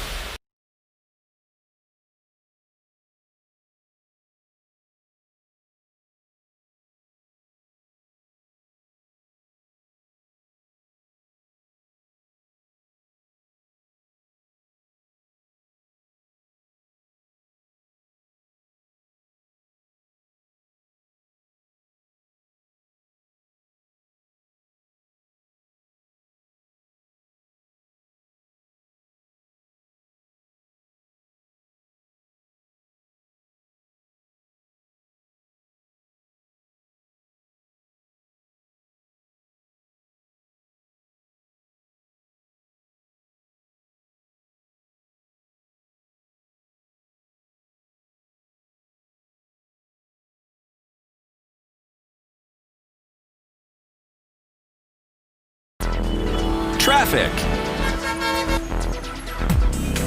All right, taking a look at how traffic may have changed. Still flowing very smoothly in most parts of the city this morning. Mombasa Road, not much traffic coming out of Cabanas and then to General Motors is where you'll find the only hold-up. But it's moving very, very well today. And the coast is clear all through to the Nyayo Stadium. So this is a hurrah moment. Ngong Road traffic is also flowing very, very well.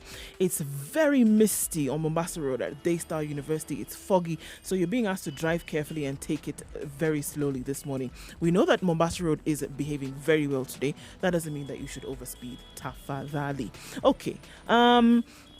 Looking at Westlands, that's fine. Coming off Thika Road, not too crazy. So it looks like it's a good Thursday. Let's try and keep it that way, shall we? Spice FMKE, that's how you can reach us on Twitter. If you have an even faster route, do let us know. Spread the word.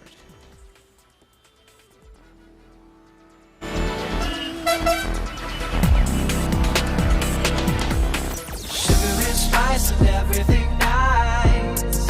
Everything nice. Spice FM. Spice up your life.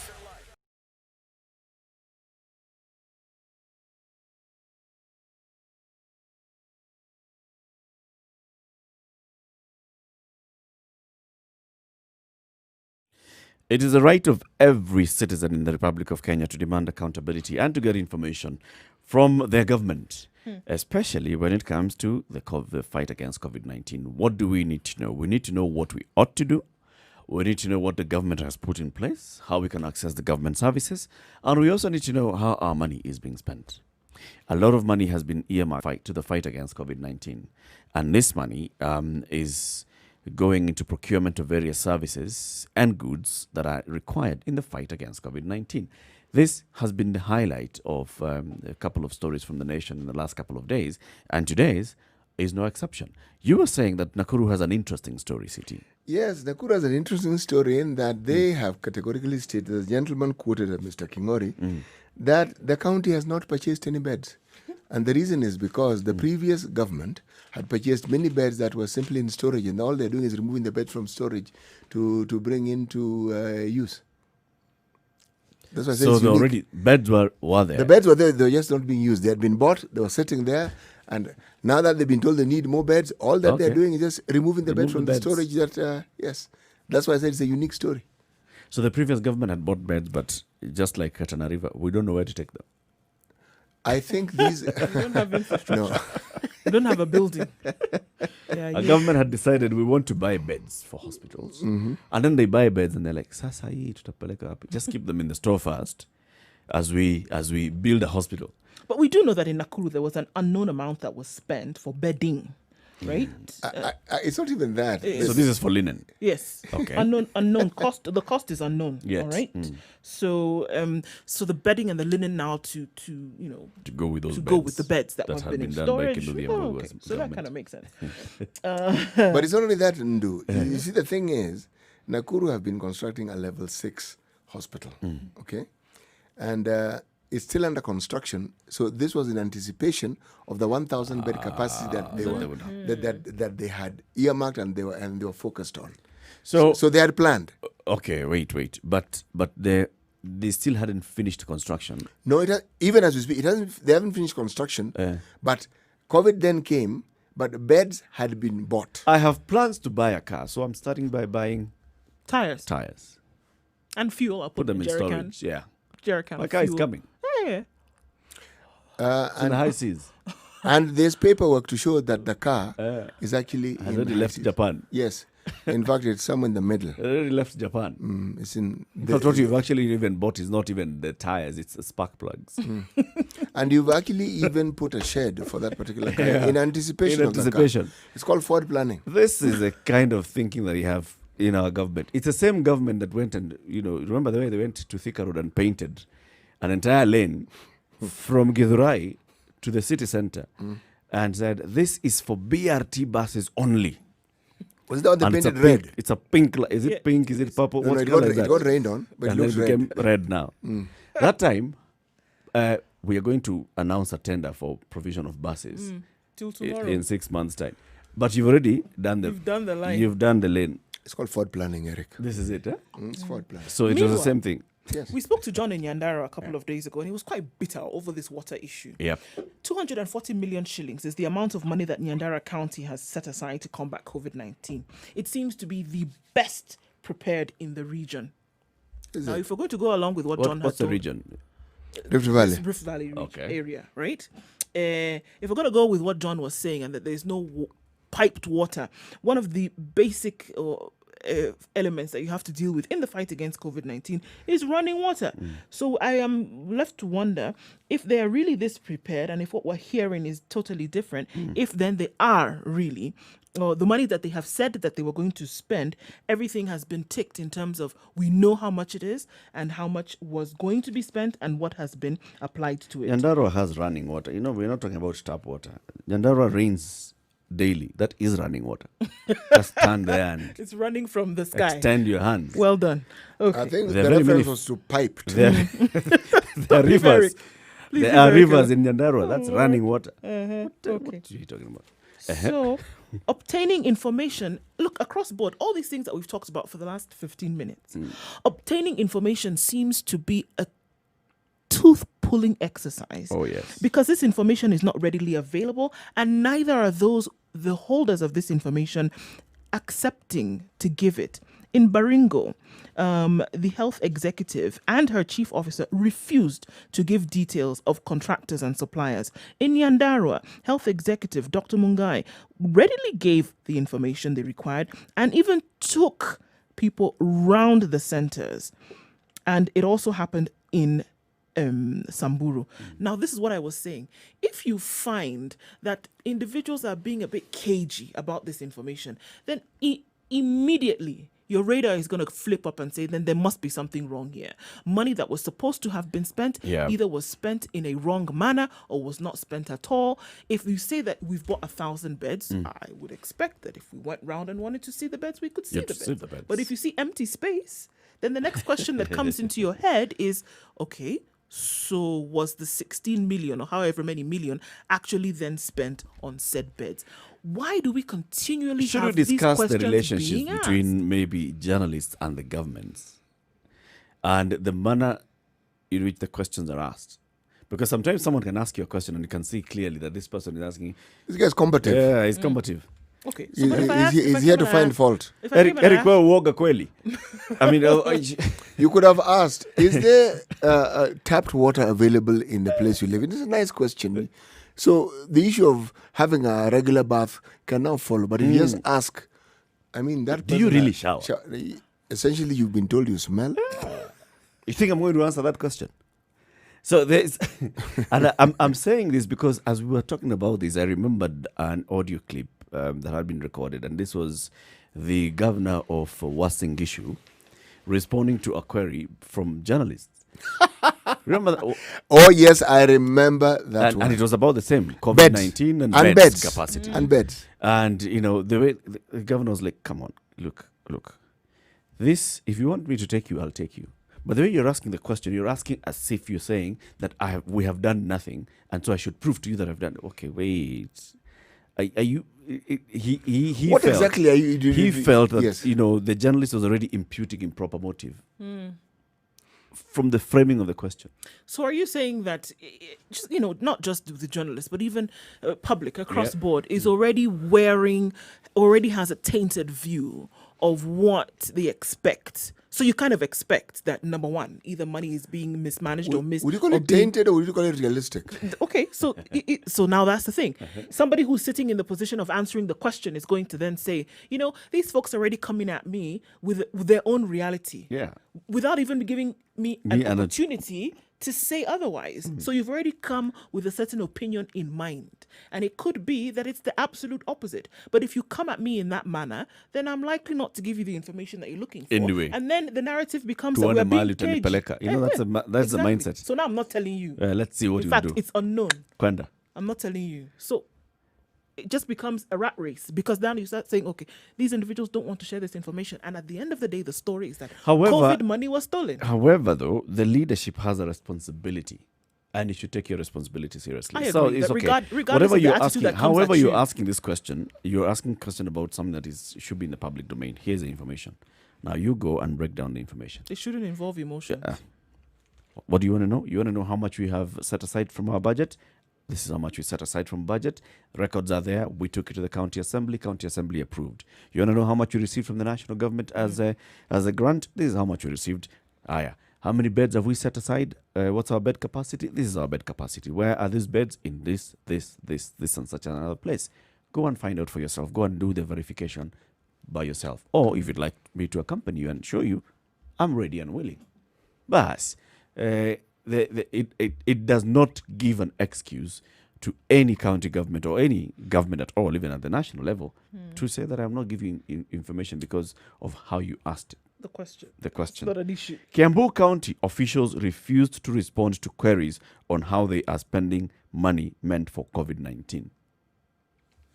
Refused. Do you see? Yeah. That's the problem. And all you're going to see in that statement is refusal. Refused. That's it. So then, if it's a refusal, again, you leave a vacuum, and that vacuum then creates room for so much speculation, because people are going to ask, okay, you refused.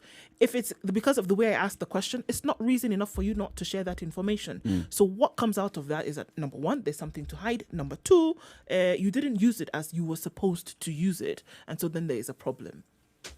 The outcome, you probably have to look at this with the lenses on at the outcome. You refused, guess what? It's in the media tomorrow that is what happened. You refused. Yeah. So you're hiding something. Yeah. Money was stolen, so forget it. Politically, this is not good for you. No, it really is not.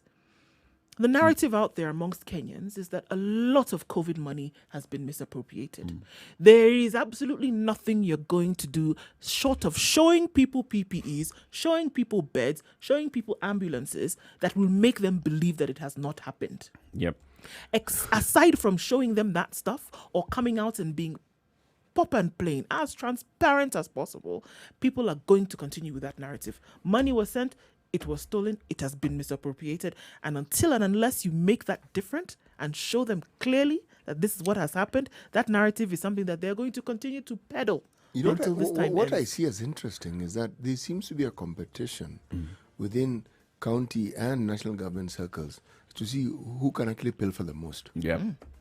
You only 240 million. I see you're 240, Gravy I train. raise you 500. Because how do you explain a situation where we have this same discussion? All we are doing is, of course, pointing out to new areas where there's lack of clarity, and it all involves finances. There's this column, Corridors of Power, in the Star. A state corporation that is part of the medical fraternity has become the epitome of corruption.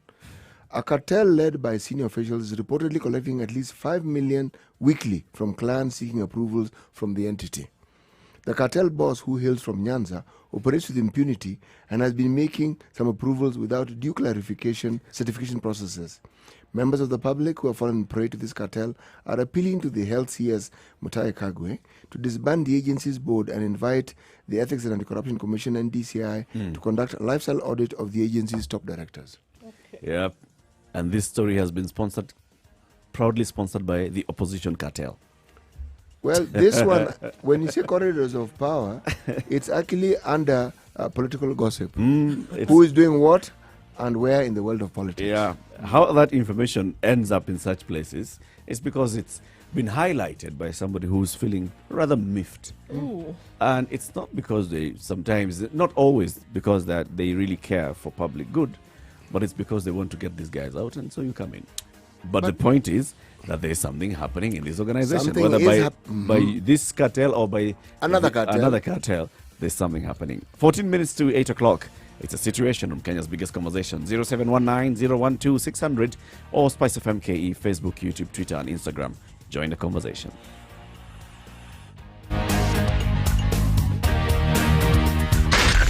Spice FM, Nakuru. Sugar, spice, and everything nice. Alright, okay. Spice FM. Spice up your life. Mature, intelligent talk every morning. Spice up yourself.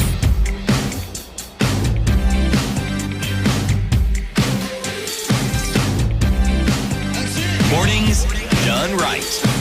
94.4 Spice something happening FM. in one of the state corporations in the the health docket. Clearly, this particular... You want certification, you part with 5 million shillings. Yes. Every week, basically, every week they're receiving to the tune of 5M. Yes, and this certification, I believe, has to do with your capacity to actually procure on behalf of entities that need health-related things. Services. Yes, and exactly. goods. Hey. And that will just be swept under the carpet. You'll see a few movements here and there of top leadership, but the rot will not be touched at all. Something that I've wondered about, we keep reading of doctors coming from Cuba. Is this part of the, should we say, an aid agreement that we have with Cuba, and are they helping us? Or do we actually pay for these doctors? This, I don't know. Remember, this is after the president's visit to Cuba a couple of years back, and where they went and looked at Cuba and its robust health services. And this is at a point when the president was pushing for the commencement of the UHC. And they said, let's get the experience of these doctors to come and help us. Now, who pays these doctors is, like you're saying, it's Your guess is as good as mine. yeah, I think the information is out there in the public domain. It's just that we haven't come across it yet. But also, Kenyan doctors went to train in Cuba. They did. And they were being facilitated by the government. Students who went to Cuba, they were being facilitated by the government, and they did get there and go to certain colleges where they was to study and then to come back. I remember stories coming out in the media about some of those doctors who were there talking about frustration. They haven't received enough money for their upkeep from the national government. They're not getting proper support from their hosts. And some of them were even talking about having mental breakdowns because of what they were going through. And they were saying the conditions here, really, we're not getting information from our government back at home. We are not getting support here. So we are left wondering what we're supposed to do. A couple of stories emerged. A couple of stories as well about the Cuban doctors in the country. Them having to operate, requiring the assistance of translators throughout. Well, maybe this is something we need to look into in greater detail. Yes. Meanwhile, shortage of test kits is forcing the revision of discharge rules. Yes. This is because the latest protocols by the Ministry of Health now dictate that as long as a patient does not exhibit fever 3 days after all the other symptoms have cleared, then they can be discharged without necessarily taking another test. Are you okay? Unasikiaje? Touch your head, touch your head, touch your head. 3 days. Nose. Are you sweating on the Are you nose? sweating? No. Then you're Okay, go home. These changes follow projections detailed in a Ministry of Health document that shows that up to 42 million Kenyans could get infected by January 2021. representing 88% of our population. However, using the current estimates of transmission in Kenya, the document titled Targeted Testing Strategy for Coronavirus Disease 2019 in Kenya projects that 68%, that's 32.6 million Kenyans, will be infected by November 2021. So if this 68% of the Kenyan population ends up infected, and assuming that 10 to 15% of those will be symptomatic and will therefore need medical attention and testing, then in a population of 48 million people, at least 3.26 million to 4.89 million people will need at least 2 tests each by November next year. We are talking about, let's just work with a lower figure, 3.26 million people requiring at least 2 tests each. That is how many? 6.5 million tests conducted. So far, the whole country has only done 329,000 tests. We moved from 250, Yeah, at least we've made some movement. but we're not even at 500,000. We are not at 330,000 yet. All right. So if we were to look at this and say, all right, we will need to conduct at least 6.4 million tests in a year's time. If the How current realistic is indicators that? actually then are what are being used to make this Yep. calculation, then yes, you're going to need that in a year's time. If Can in you 4 months imagine? you've done 329,000, right? 4 months, 329,000. So maybe in another 8 months, another So 300,000 a quarter. So times about 4 1.2 quarters. million in a year. It shouldn't be difficult. And you require 6.4. No, it shouldn't It's be gonna difficult. take some time, no? No, it shouldn't be difficult. That money that seems to be planned for giving to MPs, if The it was, pension money. yes, if it was directed in this fight against COVID, then perhaps we might begin to make a dent. Okay, no. This is our country. So now, because of also this shortage of test kits, remember, the other day we were talking about how long it's taking for you to receive your results. Go conduct a test at least 8 days to 10 days to 15 days before you get your results. Now they're wondering, okay, so you tested positive, you have been put in isolation, you have gone through the viral load shedding, and then you need to go through another Retested. test. Before we allow you to go home, we have to confirm that you have tested negative. Even before the WHO revision, the CDC revision that was talking about, you don't need to do 2 tests, just 1. You're talking about holding somebody for 26 days at least.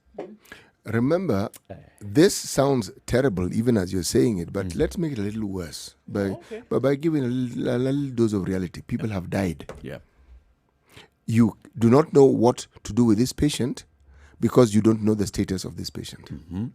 So you don't know what appropriate care should be given to this person. So the person ends up dying. And this is an issue. The numbers keep increasing. They're increasing. Yes. If somebody just collapses, if, for example, right now, somebody got knocked over by a vehicle in traffic this morning, they're picked up by an ambulance, the ambulance people will be like, we don't know the status of this person, or we can just go handling this person. Take them to any facility before the emergency personnel actually attend to this person. They want COVID They want certification. COVID certification. And this is an emergency case.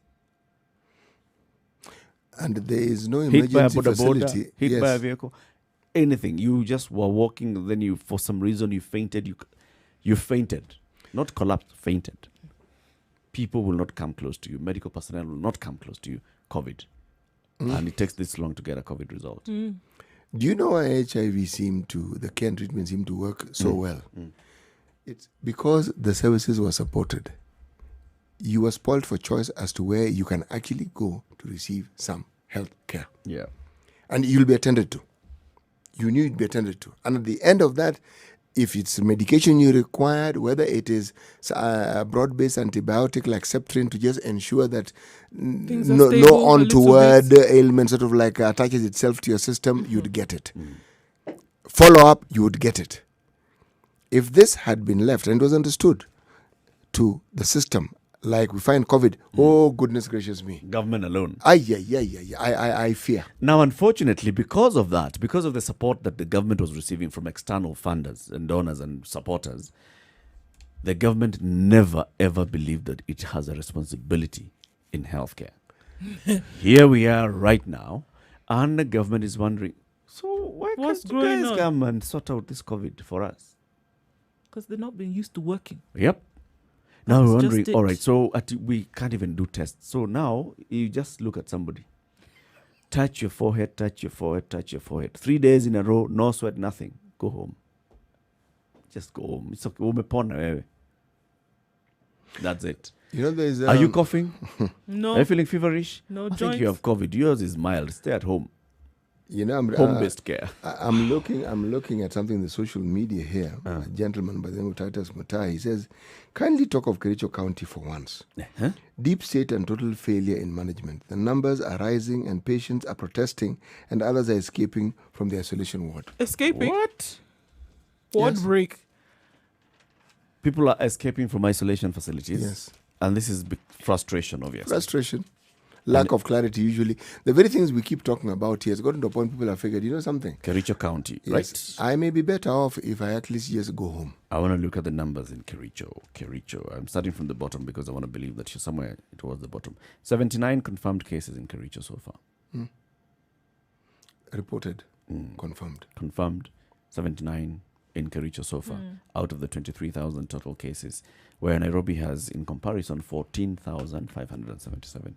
But this is what the person is saying, that even this 79, we are barely able to manage. If you cannot manage 79, What happens when they get to 200? No, we can't think of that because then it would be mind-boggling and totally destabilizing in terms of what would happen. 79, let's just keep it there with the craziness that's going on. Because as is when governments just don't do any kind of forward-thinking action, even in this, please don't be forward-thinking because we can't deal with it right now, unfortunately. It sounds like we're passing it off as something so menial, but look, that's the case.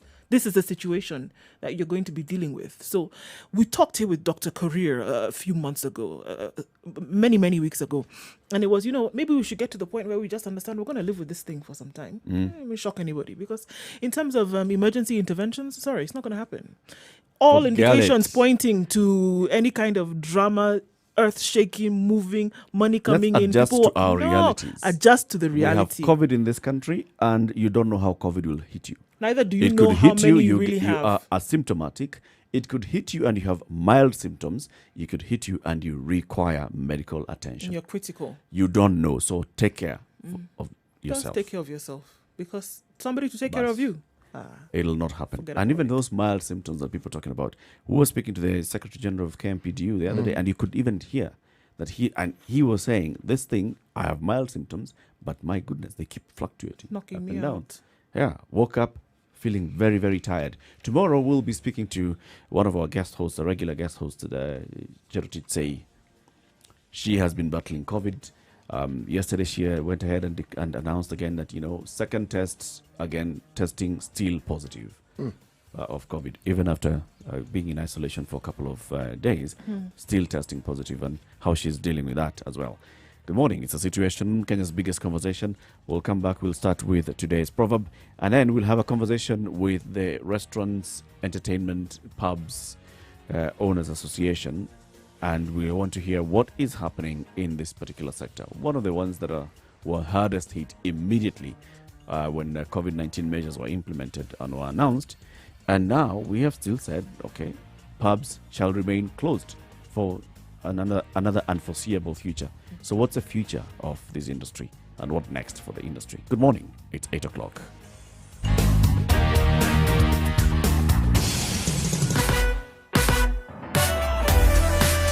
and spice and everything nice. Spice FM. Spice up your life.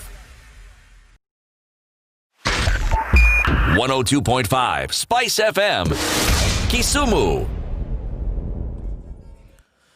Okay, so Thika Road jam, that has changed. Traffic starts all the way from Survey heading towards town. It's moving, however, so bumper-to-bumper situation, not quite. Accidents are on the rise, guys, especially after the easing of COVID movements restrictions. So as you observe these guidelines, please observe road rules, be safe and stay safe. It's important that even as you get on the roads, you're taking it absolutely easy. Okay, Thika Road, we looked at that already. It's messy at Milolongo this morning, unfortunately. unfortunately. There's a massive jam now from the Way Bridge all the way to the SGR and then even further to Cabana. So that has taken on an element of crazy. You're going to have some patience when on that part of the road. But after General Motors on Mombasa Road, it's very clear all the way to the CBD. Uhuru Highway is not too crazy this morning either. Coming off of Langata Road, Gong Road and Westlands into the CBD doesn't look too bad. Thika Road and Mombasa Road is where you're going to have some issues today. Jogo Road getting to the CBD via the City Stadium roundabout is looking pretty good. The eastern and southern bypasses are open for use, not causing too many problems there this morning. Let us know what you see, just in case you might get stuck. Spiced of MKE on Twitter.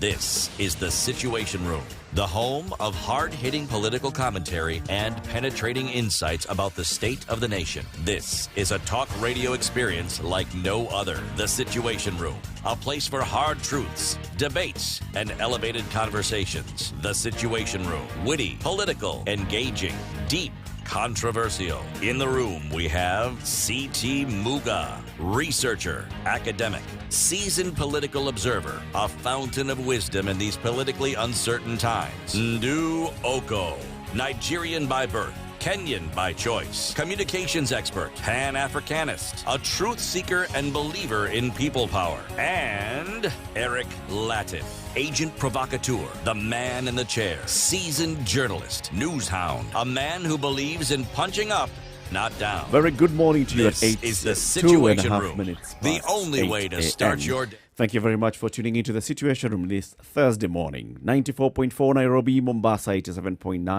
102.5 in Kisumu, 96.0 in Nakuru, Eldoret is 96.7, Nyeri 90.9 and 97.7 in Malindi. The Situation Room is Kenya's biggest conversation. Let's start the hour with today's proverb. In French, please. Yes. Thank you. Oui, madame. Oui, oui. Oh, Silence, moi? Silence and the other Silence and the and the other frère. fellows. Silence et le fracas sont le frère. Bas. If you didn't get it, it's okay.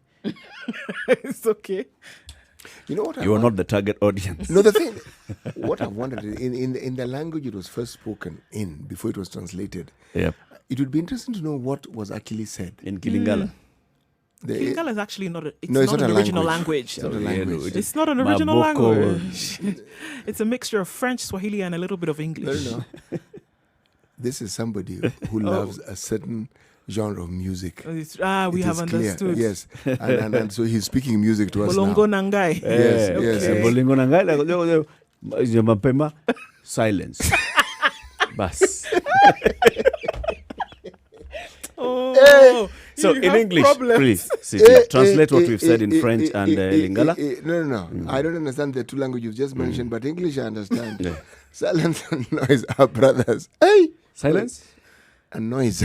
Ah, brother. Kelele are brothers. Like this. Bongo mingi, loki. You know, this man was a member of a band. This man is not well. No, he is a member of a band. It is clear. And I even know what part he played in that band. You- You know, most people know that the person who plays the drums is called drama, isn't it? In Eric's time, they're called dramalists. A drummist. Wow. Mutu ya kucheza drum. Haya. Anyway, it's the conversation continues. Now that we're talking about entertainment and we are entertaining ourselves, the entertainment industry in this country has really taken a hit since the COVID-19 measures were announced in the country. Remember, even before we got our first case confirmed on the Friday the 13th of March 2020, already some measures had already been announced in terms of how flights were going to arrive into the country, in terms of international meetings taking place, in terms of hotels and how they were operating. So already a number of the people who were operating in this sector had taken a hit. And then the measures were announced. And number one was, okay, first of all, night curfew. Then second of all, bars closed. And the sale of alcohol in bars at night, therefore, closed. This is an industry that is serving very many people, tens of thousands of people. And actually, if you just put the entire hospitality sector, remember when we spoke to the CEO of the Hotel Keepers and Caterers Association, he told us easily 3,000 people were affected, lost their jobs.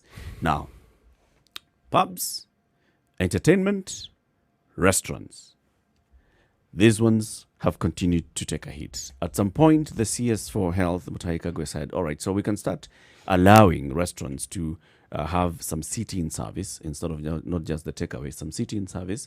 And then they said, all right, so when people are sitting in there, you can have a drink with your meal. Okay. Then some people started selling smokies in their bars, and they said, no, these are restaurants. And then we saw some measures also now being announced again and said, all right, so what's going to happen is no sale at all of alcohol in any restaurant, or pubs are closed anyway, bars are closed. And then there's the question, the back and forth of some clarification being sought by the industry. We run a hotel. We have residents in the hotel. The resident is asking for an order of a drink to have in their room. Is With this their meal, allowed? yes. With their meal. In their room service. Is this allowed? The CS for Tourism, Najib Balala, responded to the industry and said, according to the protocols announced, that is allowed only if the person in the room is a resident. So you can serve that. But alcohol at the restaurant, no.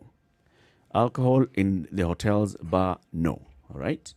More clarification also being sought. So can we, and the minister is still responding and clarifying the air. However, we have seen also a group that's saying that the employees and others who work in this sector launching an online campaign saying, you know what, many of us are really following the law, and then there are few of us who are breaking the law, and those few who are breaking the law are making the rest of us suffer. Can we sign up this petition online so it can be taken to the government and they can allow us to continue operating? This back and forth has a huge impact on very many people's livelihoods. And to speak to us this morning on this particular matter is none other than the national chairperson of the Pubs, Entertainment and Restaurants Association of Kenya, PERAC, and this is Alice Opira. Good morning, Alice. Good morning, Eric. Thank you very much for speaking to us, and welcome to the Situation Room. Thank you. Let's start just straight from the beginning. COVID-19 impact on pubs, entertainment, sports and restaurants. How big is this? Wow. This has been one of the things that we never saw coming as an industry. And when you talk big, we're talking losses, millions of jobs lost. We are talking investors closing and going back home. And we are talking about government not able to collect revenues and manufacturers not able to, make their money. So it cuts across, not just the people who have been employed, but everybody who supplies in this sector. It's everybody. It's actually everybody, and it affects other sectors within the economy. Do we know an average or an estimation of the numbers? Let's just start first of all with your membership. How many people are subscribed members of PERAC? And so we know that those ones obviously are directly affected because these are the owners of these establishments. When I talk about subscription, I'll talk about subscription in relationship to last year vis-a-vis this year, because our subscriptions are renewed annually. Okay. Last year, we about 2,000 members, PERAC members. That includes the pubs and entertainment. And we're looking at, in Nairobi alone, we had 10,000 registered and licensed outlets. So if you look at Nairobi alone, and we are countrywide, so you find we have cut that by almost half this year because our renewals are within the first quarter of the year. Yeah. So we're looking at now 1.2 million as opposed to the 2,000. And again, countrywide, we are looking at about 25,000 restaurants. I'm not even touching on the pubs and the entertainment joints. Yeah. If we go by the suppliers list, we are looking at almost 60,000 countrywide of the pubs, entertainment, restaurants. Again, I would like just to clarify that the restaurants don't operate in isolation. Most restaurants, a very small percentage, operate in isolation of the bars. Our licenses are in categories, and most of the licenses have always been banned restaurant. Banned restaurant because you find it's more of a dining and wining kind of establishment. So this year we are down to almost 800,000 of non-subscription. Those are So that's a big. quite a number. And then now those that supply into this, I can imagine when it comes to supplies, if it's restaurant, there's those that supply food, pubs, those that supply the alcoholic beverages, and entertainment. Of course, we're talking about DJs, bands, dancers, and all those. These are very many people. By your estimation, how many people are we talking about then who've been impacted, especially from the establishments that have been closed? Okay, when I talk about employees alone, an average outlet employs between 10, and I'm keeping this to restaurants and bars, because based on the reopening of the industry, it was not including the standalone bars and entertainment joints. So if I talk about just the restaurants and bars, we're looking about 10 to 150, 200 employees per outlet. And if you average that, we talk about 75 people. So 75 people times 25,000 outlets countrywide. Those are big figures. We're talking almost 1.3 million people have lost their jobs. That's direct contact service employees. And then we have now the DJs and the bands. An average outlet will keep, whether casual or permanently employed, there'll be the band that performs every 2 to 3 times a week. There'll be a DJ who performs almost 4 times a week. And there'll be other, form of entertainment. Let's take outlets like Carnival, for instance. We have stand-up comedies that were also generating income through entertainment. So entertainment is very wide. We talk about events that we've been hosting. Most events are hosted in most of our outlets. So those are all job loss, whether it's an event organizer, whether it's an artist, upcoming artist, whether it's an existing artist, whether it's a DJ. So it cuts across the board. So all these people have lost their jobs. So we are talking 1.3 for direct employees, and we are talking almost about, I think, for about another 800,000. Alice, this is very unique in the sense that, just as you've said, this is, direct contact individuals who need to be in a space in order to fulfill, a certain role, servers, waitresses across the board like that. So was there something that could really be done? Because I see it as a restaurant is closed, people have lost their jobs. There was this whole clarion call when all of this started, is that people then had to think out of the box. You could then work from home or have meetings via Zoom kind of thing. But there's nothing creative you could do with this, because if restaurants were closed, for example, you don't have patrons, so people's jobs were gone. So there was really nothing that could be done, was there? There was really nothing that could be done. You couldn't have said it better. And I must say that, our industry is unique to itself. It's a very interactive industry. And whilst we didn't see this coming up, nobody saw this pandemic coming up. And I must commend our government. They've tried to help us, and we're in the process. They've engaged us in what should be done. But yes, we cannot serve food from home. We cannot. How exactly has the government helped you as an industry? As an industry, just by just listening to us alone, that is a plus. Giving us a platform to listen to our voice, because it impacts on the government. And why we say they listen, let me talk about our tourist sector, our Honorable Najib Balala. We approached him because we fall under the Kenya Tourism Federation.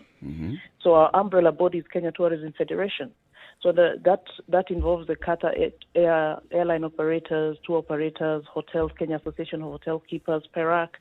So, you cannot operate in isolation to our industry. So the government had to first understand what is it that we bring into the economy and how are they going to lose. So why I say they've helped us is the reopening, because we closed, then they reopened. For them to have reopened, they had to listen, because like she's asked, our industry is very unique. We can't work from home. We have to actually be serving. It's a very interactive and a social kind of setup. Yes. So I'm trying to do a comparison, Alice, and I think it might be difficult, because if you look at a country like the United States, where the eat out culture is very strong, very vibrant. You don't have people cooking at home the way you do, for example, in a lot of countries here on the continent. So it was very easy for them then for the clarion call to be that when everything had to shut down because of COVID in the US, for example, there was a clarion call for, order in, order in. So there were outlets that remained open and people could then order in and get their normal meals at home, because this is something that they were used to doing. Do you see that it would have made a difference if the culture here of an eating out was vibrant as it is in other countries? One, we also have to appreciate that this is a third world country, for instance, and our culture and traditions also vary. A typical Kenyan household would want to have home service food. Yes. But we have also been acquiring with the advent of exposure, we've acquired the habit of eating out. And if you looked at the number of restaurants that have come up in the recent past, there are many. And you cannot open such setups or outlets when there's no clientele. So that was already a boom. The culture of young adults actually eating out and families opting to entertain themselves at least 3 times on average in a week. That culture was now already coming up, and I think for us it's been a big blow, because most people don't go back home. Most Kenyans don't carry food from home, so it's very easy to just walk into a restaurant, because every restaurant is next to every office. Every office building has a restaurant. So the culture had already been spreading, and we had already reached a point where it was normal. So unlike America, of course, America has actually gotten it hard, because we are talking about 1.3, they're talking about 15 million people who have lost their jobs due to this. So according to us, it's a big blow to our industry, because it's a livelihood. I put it this way. Most of the investors in this industry, our industry, we've invested so much money to put in a decent restaurant in terms of ambience, in terms of security, in terms of parking, in terms of engagement of employees. It's very, cash intense. And if you look at the flip side, and you actually ask yourself, if you're going to shut down our business just like that, we have to deal with the dead stock. We have to deal with the landlord. We have to deal with the loss of jobs from our employees. So it's complicated. It's a bit complex. It's something we didn't see coming. Neither did we see the pandemic coming. Yeah. We're having a conversation with Alice Opira. She's a national chairperson of the Pubs, Entertainment and Restaurants Association of Kenya, PERAC. We want to know what's happening to this industry now that COVID-19 has ravaged the economies of very many countries, including Kenya. What's happening to the pubs, entertainment and restaurants industry in the country, the hospitality sector? What next? What does the future look like for this sector as well? 20 minutes after 8, we want to take a quick break, take a look at the weather, and then this conversation continues. If you've got any question or comments that you'd like to share with Alice, Spice FM KE, Facebook, Twitter, and Instagram. That's where you can post them. Good morning.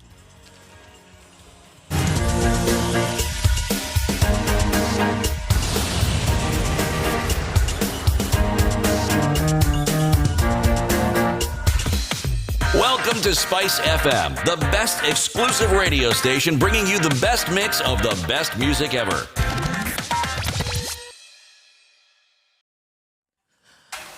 The The weather sun still with keeping Spice clouds in FM. Nairobi. We'll see highs of 24 today with just partly cloudy conditions in the afternoon. It's partly cloudy in Nyeri at 14 degrees. We'll see highs of 23 with showers later on. Taking a look then into Nakuru, we will see partly cloudy conditions for most parts of the day. It's sunny right now, actually, and those clouds seem to have disappeared. The rains will come in later, though, with highs of 23 and lows of 13. In Eldoret, it's partly cloudy at 14 with thunderstorms later. We'll see highs of 19 and lows of 12. Kisumu is going to be partly cloudy for most of the day with highs of 27. Kakamega with highs of 24. We'll see a rain shower in the afternoon. Partly cloudy conditions at 17 currently. It's 24 degrees in Mombasa. It's likely to have a shower very soon with highs of 28 and lows of 22. It's mostly sunny in Malindi at 23 degrees. Sunny conditions all through today with highs of 28 and lows of 22. 19 degrees in Kampala and partly cloudy. Highs of 27 and lows of 18. A shower expected in the afternoon. It's foggy in Dar es Salaam now suddenly. 23 degrees. This fog likely to continue to be low and through the day with highs of 30 and lows of 21. 7 degrees in mostly sunny Johannesburg. Highs of 20 and lows of 4. And finally for now in Lagos, it's 24 degrees and partly cloudy. Rain expected later with highs of 28 and lows of 23.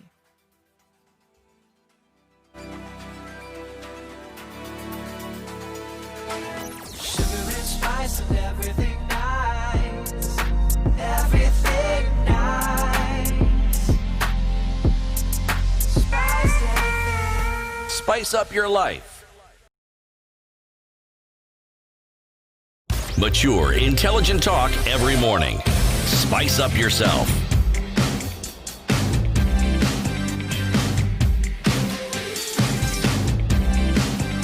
Mornings After done right. 94. The conversation continues with Alice Opira. She is the national chairperson of the Pubs, Entertainment and Restaurants Association of Kenya, PERAC. We are looking at the impact of COVID-19 on this particular sector. And Alice, before we went to the break, you had talked about the kind of support that you have received from the government and saying, well, we appreciate, at least from the get-go, just them listening to you is something. We also know that the president, for example, the government announced a number of stimulus programs that were targeted at this industry, well, the whole entire hospitality industry. 2 billion shillings, for example, for hotels and other related industry businesses. 2 billion. And when you talk about entertainment, we know that there's the 100 million shillings for artists. Are these enough? About the stimulus package, well, it's unfortunate as an industry we don't know way forward on that because there was the 3 billion that the president announced that was going to the hospitality sector. Right now it's a gray area because we are learning that the money is not going to affect our industry, or it's not going to be put towards our industry. We are being pushed towards trade because this money was supposed to be given to our industry directly. And so far, well, I'll say it's a gray area. We don't know how that is coming because this was supposed to help us revamp, help us put back, help us recover. But we're hearing a different story. So I don't really want to dwell on that. A different story. This money is going to go to probably hotels. So hotel is, I'm assuming, the one that has accommodation. Accommodation. You know, in Kenya, hotel in hotel, restaurant in hotel. Which we would like to actually clarify. Thank you. A lot of people assume that if you're in the hospitality sector, it's limited to hotels. Hospitality is wide, and we have different categories. We have the restaurants and bars. Yep. We have the standalone bars. We have the nightclubs. We have the nightclubs / entertainment outlets. Yeah. So when you talk about hospitality, it's wide. Hotel falls in the hospitality as well. So what happened with this stimulus package? We've been trying to follow up. And so far, we haven't gotten quite clear direction on how this money is going to be. So let's just say that you haven't accessed this money as the members of PERAC have not accessed. we haven't a shilling accessed from this the 3 money. billion shillings. How would it help And- this money, Alice, if you were to get it? What exactly would it be able to do for members of PERAC or for these outlets? I put it this way: a lot of people are going to close, for instance. So there's a group that already closed, and I don't think they're going to open, especially the entertainment sector. There are people who are barely surviving. There are workers who need to be paid their dues, and there are workers who need to be paid to move forward. We need to restock. We need to reinvest Yeah. this particular amount of money so that we get back on our feet as we deal with this pandemic. So this money was going to be very helpful in terms of restructuring, restocking, ensuring that our employees are safe Yeah. and catered for. So without this stimulus package, we are lost. So I would say we are in the process of communicating with the government and trying to see how this can come across to our members. But so far, I think that is a frustration we are getting on the ground. There's no clear, direction on how this money is coming. So we've been pushed to trade, and we've been told, okay, fine, trade will be able to give you a stimulus package. They'll be able to cater for you. But you see, we fall under hospitality. Yeah. I want to be very clear. When you look at tourism is wide. And you start with local tourism. We are currently we've already opened the airspace for international tourists. Yeah. Yep. The first thing that you want to do when you get into a country is to experience the country. You will not be confined to your hotel room. You want to go out there and see what are the restaurants offering. Yep. What is the culture of the place? So if you go and you get into a place and you're coming from a culture where dining and wining is the norm. And you get into a place where you'll be told, oh, here you can only dine, but you cannot wine. So that is one of the challenges we're facing. If you go, like Latif today, if you go to a different destination, the first thing you want to do is to find out what happens here by day and what happens in this country by night. So we have the curfew, we are not able to operate. So if we close a restaurant is a dining experience. Yep. Most It's a people are gateway working to a from home, culture. right? It's a gateway to a culture. Most people are working from home now. So for us to run a successful business, we need at least 80% capacity. We must acknowledge and appreciate that this is not the government's making, the pandemic. This is something we didn't see coming. So we've adhered with the rules and regulations. We've put protocols in place. We've reduced our sitting capacity to almost 40% or less. Note that most people are now working from home. So even in the 40%, we are only experiencing less than 25% walk-ins. There are very few reservations. Most reservations are usually for dinner. So reservations, we say it's out. Then you take us back and you say, okay, fine. If we are adhering to these protocols, what are the protocols? We went for hand sanitization. We had our staff catered for. And when I talk about government engagement, the testing kit the testing was about 10,000 shillings. Yep. We negotiated. The government brought it down to 1,000 shillings for us. The hospitality sector, especially the restaurants, for reopening, which was a very big plus. Yeah. And for that 1,000 shillings, okay, fine, they said, okay, they have to be tested after every 2 weeks.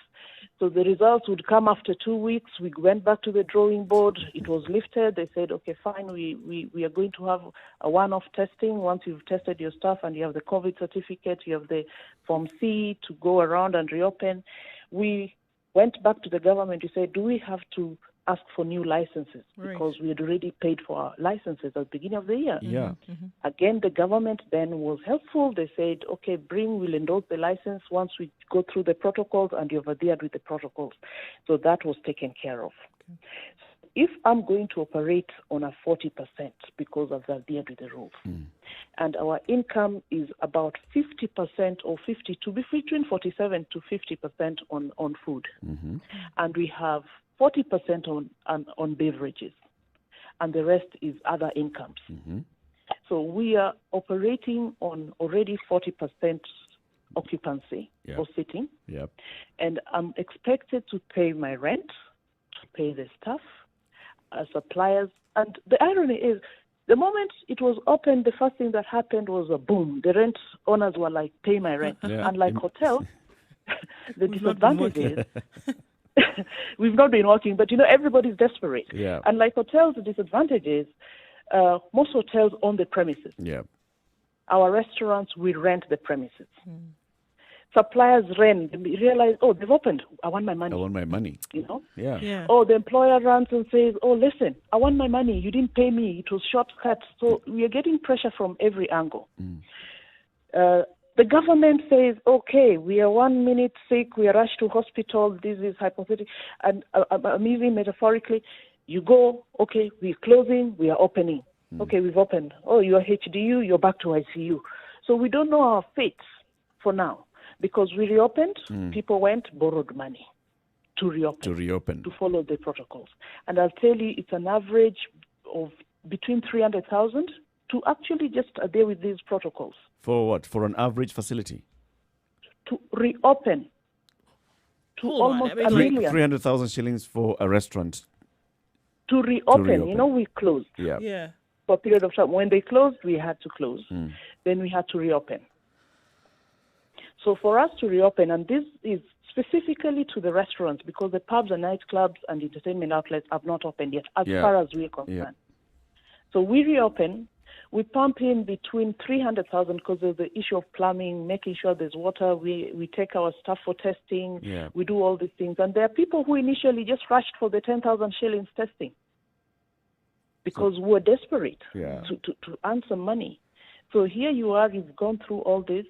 Then a month later, we have to close. You're sent back to the drawing board. We'll talk about that when we come out of this short break. We want to take a look at what's happening on the roads and then continue this conversation with Alice Opira. She is the national chairperson of the Pubs, Entertainment and Restaurants Association of Kenya, PERAC. The impact of COVID-19 on this particular sector, and then also the responsibility of this particular sector as well in curtailing the spread of COVID-19. 28 minutes to 9 o'clock. Let's take a look at what's happening on the roads. This conversation continues. Spice FM KE, Facebook, Twitter, Instagram, and YouTube. You can post your comments. In a short while, we'll also open up the phone line 0719 012 600 for you to engage with Alice Opira. Good morning.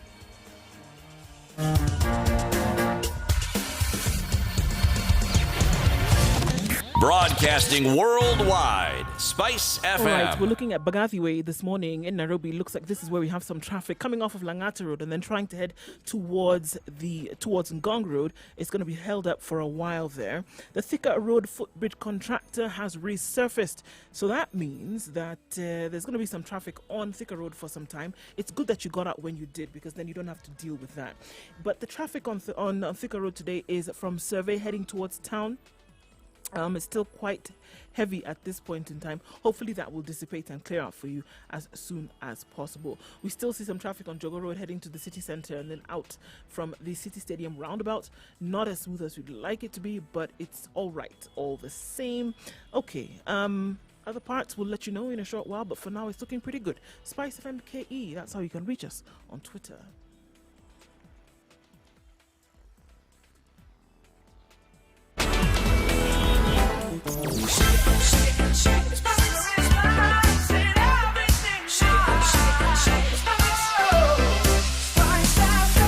Spice up your life. Mature, intelligent talk every morning. Spice up yourself.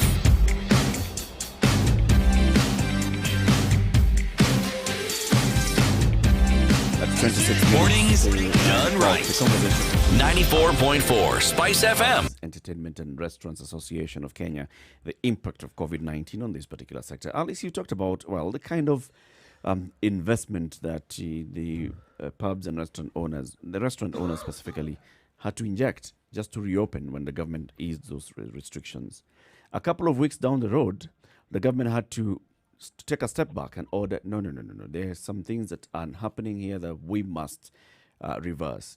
But also, it was out there in the public domain, Alice. I mean, we cannot really run away from the fact that we saw very many images where people would end up in these restaurants and they're having alcoholic beverage, and the issue of physical distancing is not being observed. The waiters are not wearing personal protective equipment, even just as basic as face masks. And this was an issue. The issue of closing and observing the closing hours, this was also an issue. Do you feel that, yes, there are some of your members or some of the operators in this sector who had a big role to play in what action the government had to take? Well, that's without a doubt, Eric, because, like I said, the reopening of the industry was for the restaurants and bars. It was not for the entertainment sector. Of course, we have a few people who'll abuse and flout the rules that the government has put in place. And that was a clip covered several weeks ago. And this has actually affected us because I think it would have been best that those particular outlets face their punitive measures. An ideal restaurant, I'll tell you, will invest between 10 million plus to put up an establishment.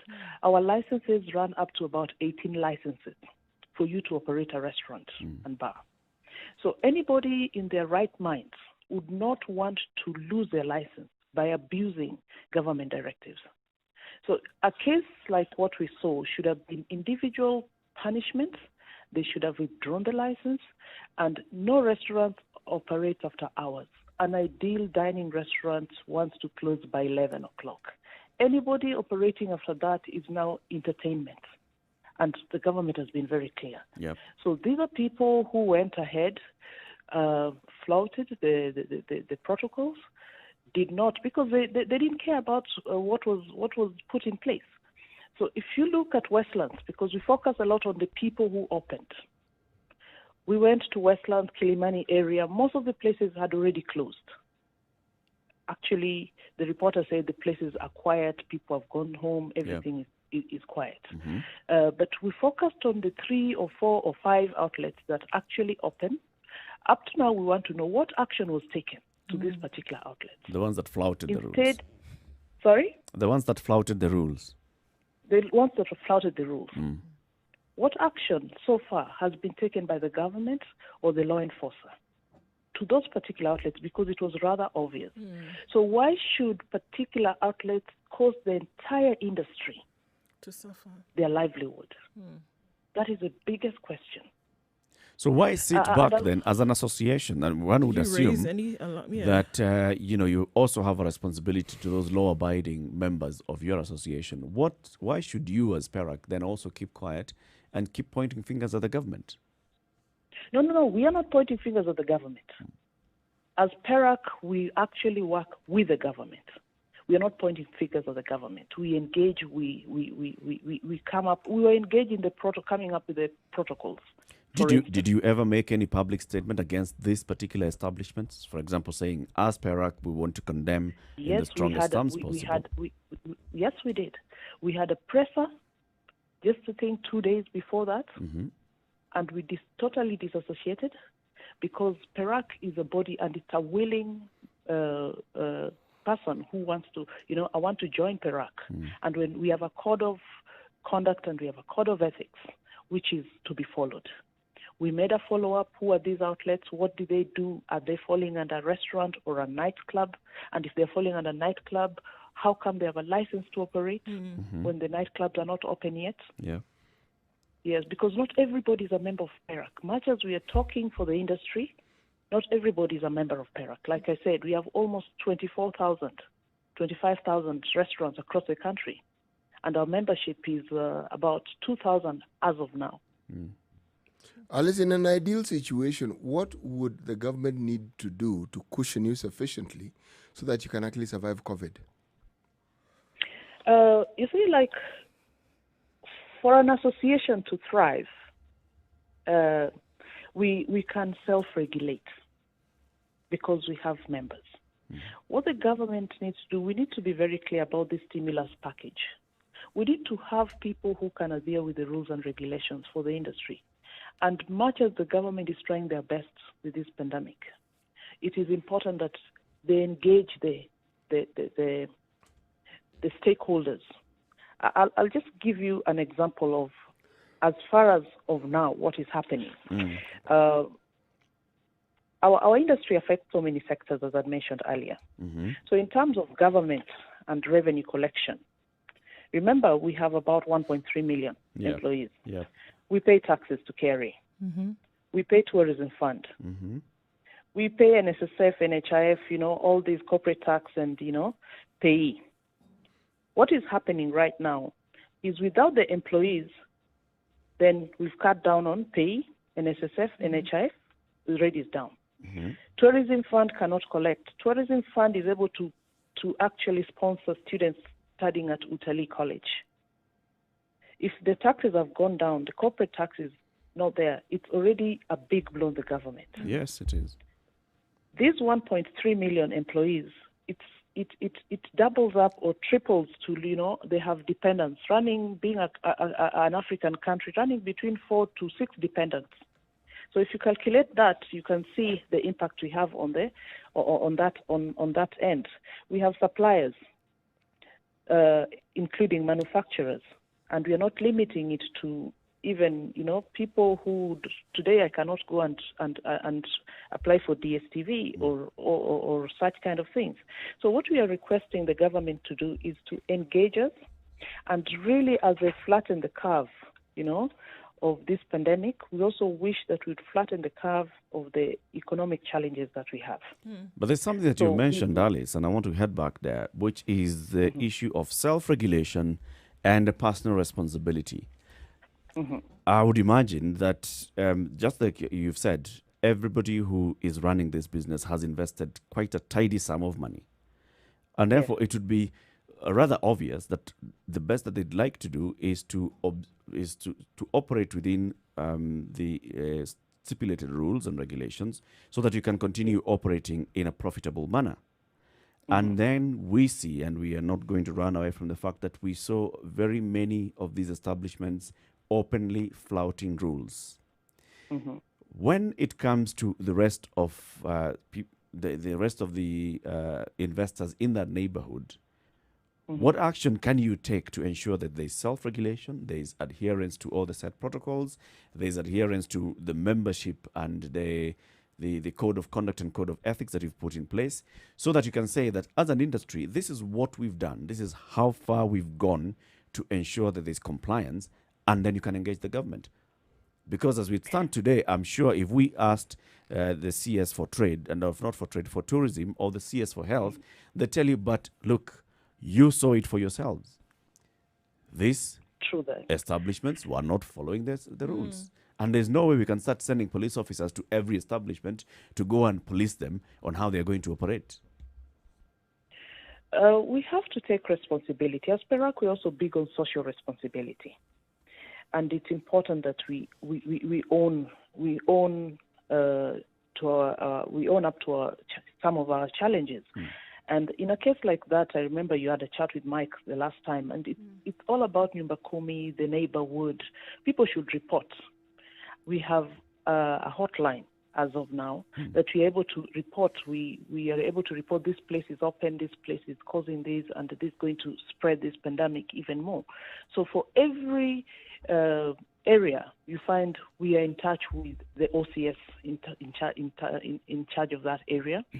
We have groups that we're able to communicate through. We are able to communicate with the people on the ground. We are able to communicate with the licensing officers. We're able to say these are the people that are flouting this rule. Because if I talk about restaurants, because restaurants, if you look at an ideal restaurant situation, it's very hard to find somebody operating after hours. If we're told to close at 8, we are closing at 8. So if I find that somebody is not following the rules, I think it's best that we just inform. It becomes our own responsibility as citizens, not only for our industry.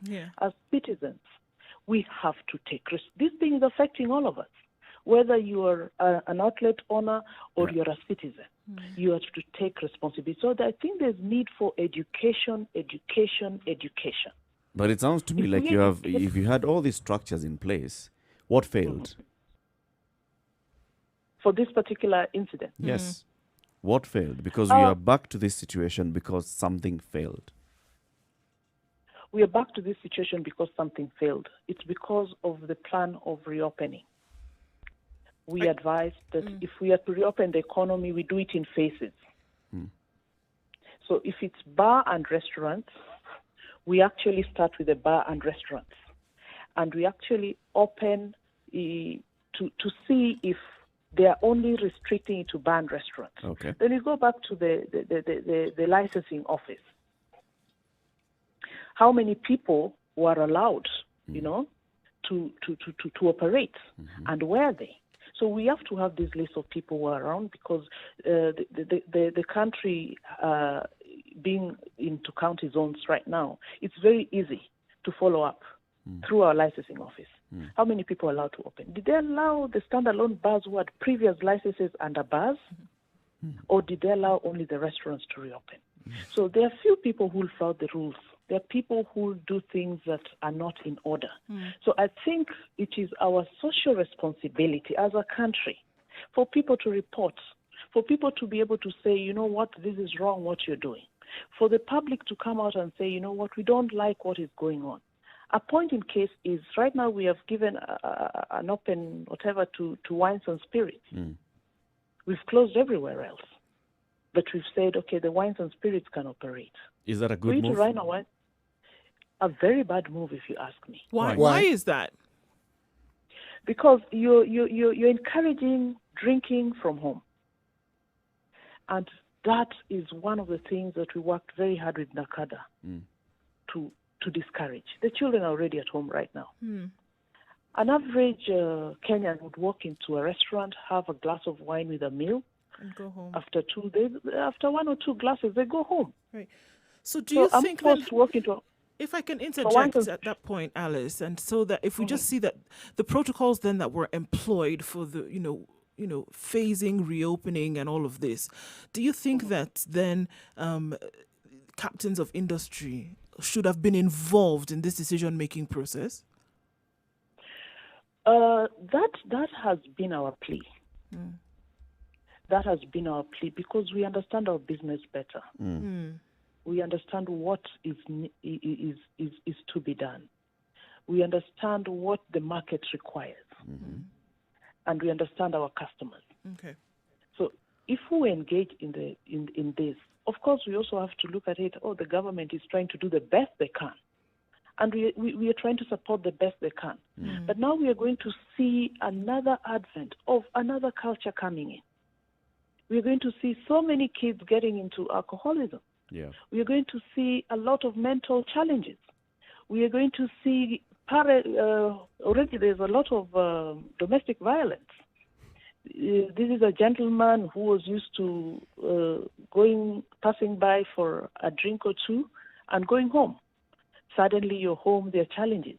You want to buy a bottle of something as opposed to having 2 shots or 2 glasses of wine. So you're carrying that home. You want to finish these wines and spirit shops have actually come and packed right next to our restaurants. Some of them have opened right next to our establishment. So somebody will go and get drunk, walk into a restaurant to eat. If you find a drunkard in our restaurant, You'll assume because that they they've drank found a there. whole bottle, you would not know where they've had the drink. Yeah. So we're in a bad situation because this opening of wines and spirits, and I'll have haters out there, it's not going to help the situation. Alice, can I ask, do we know of any country where these suggestions that you're making, the phasing of the opening or solutions, innovative solutions, have actually been arrived at, so that industries similar to yours have actually gone back, maybe not to full capacity, but at least that to a functioning capacity? We are not saying that we must open, and we are pushing the government. You must open for us the restaurants, the bars, and you have to lift the ban. No, we are not saying that. Most countries who have reopened, you find there's a lot of discipline around it. How do they ensure that this discipline is actually adhered to? I'd say this. For instance, you have America is already complaining. They're closing. And they've tried, it's not worked. But because we understand our unique culture as Kenyans, we know that Kenyans will want to adhere to the rules. And if somebody comes to my restaurant and walks in and wants to eat and drink, we'll just limit it to just eating and then drinking what is required, and then we close because they have to leave by 7. So I don't know of any country right now that I can say off the cuff that has tried this and failed, but I'll specifically talk about Kenya. And I know America is suffering right now. I know South Africa is out on the streets at the moment. I know most countries are affected. This is something we didn't see coming.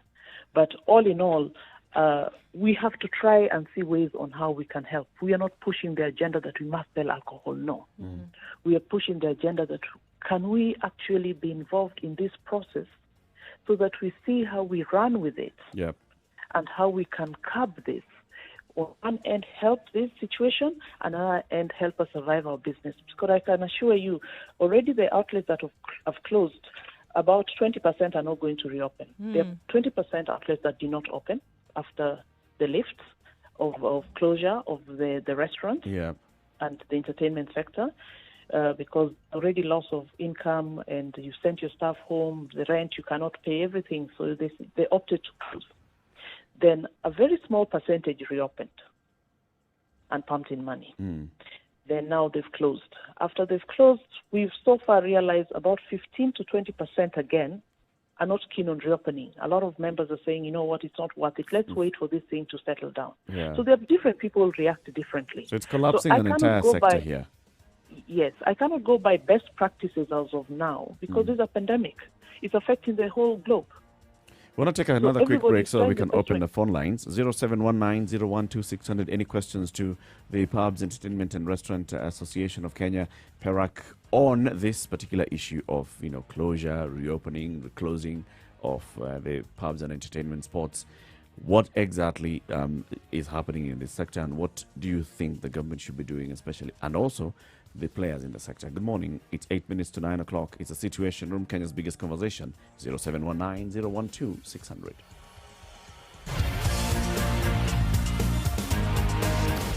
Mellow Spice.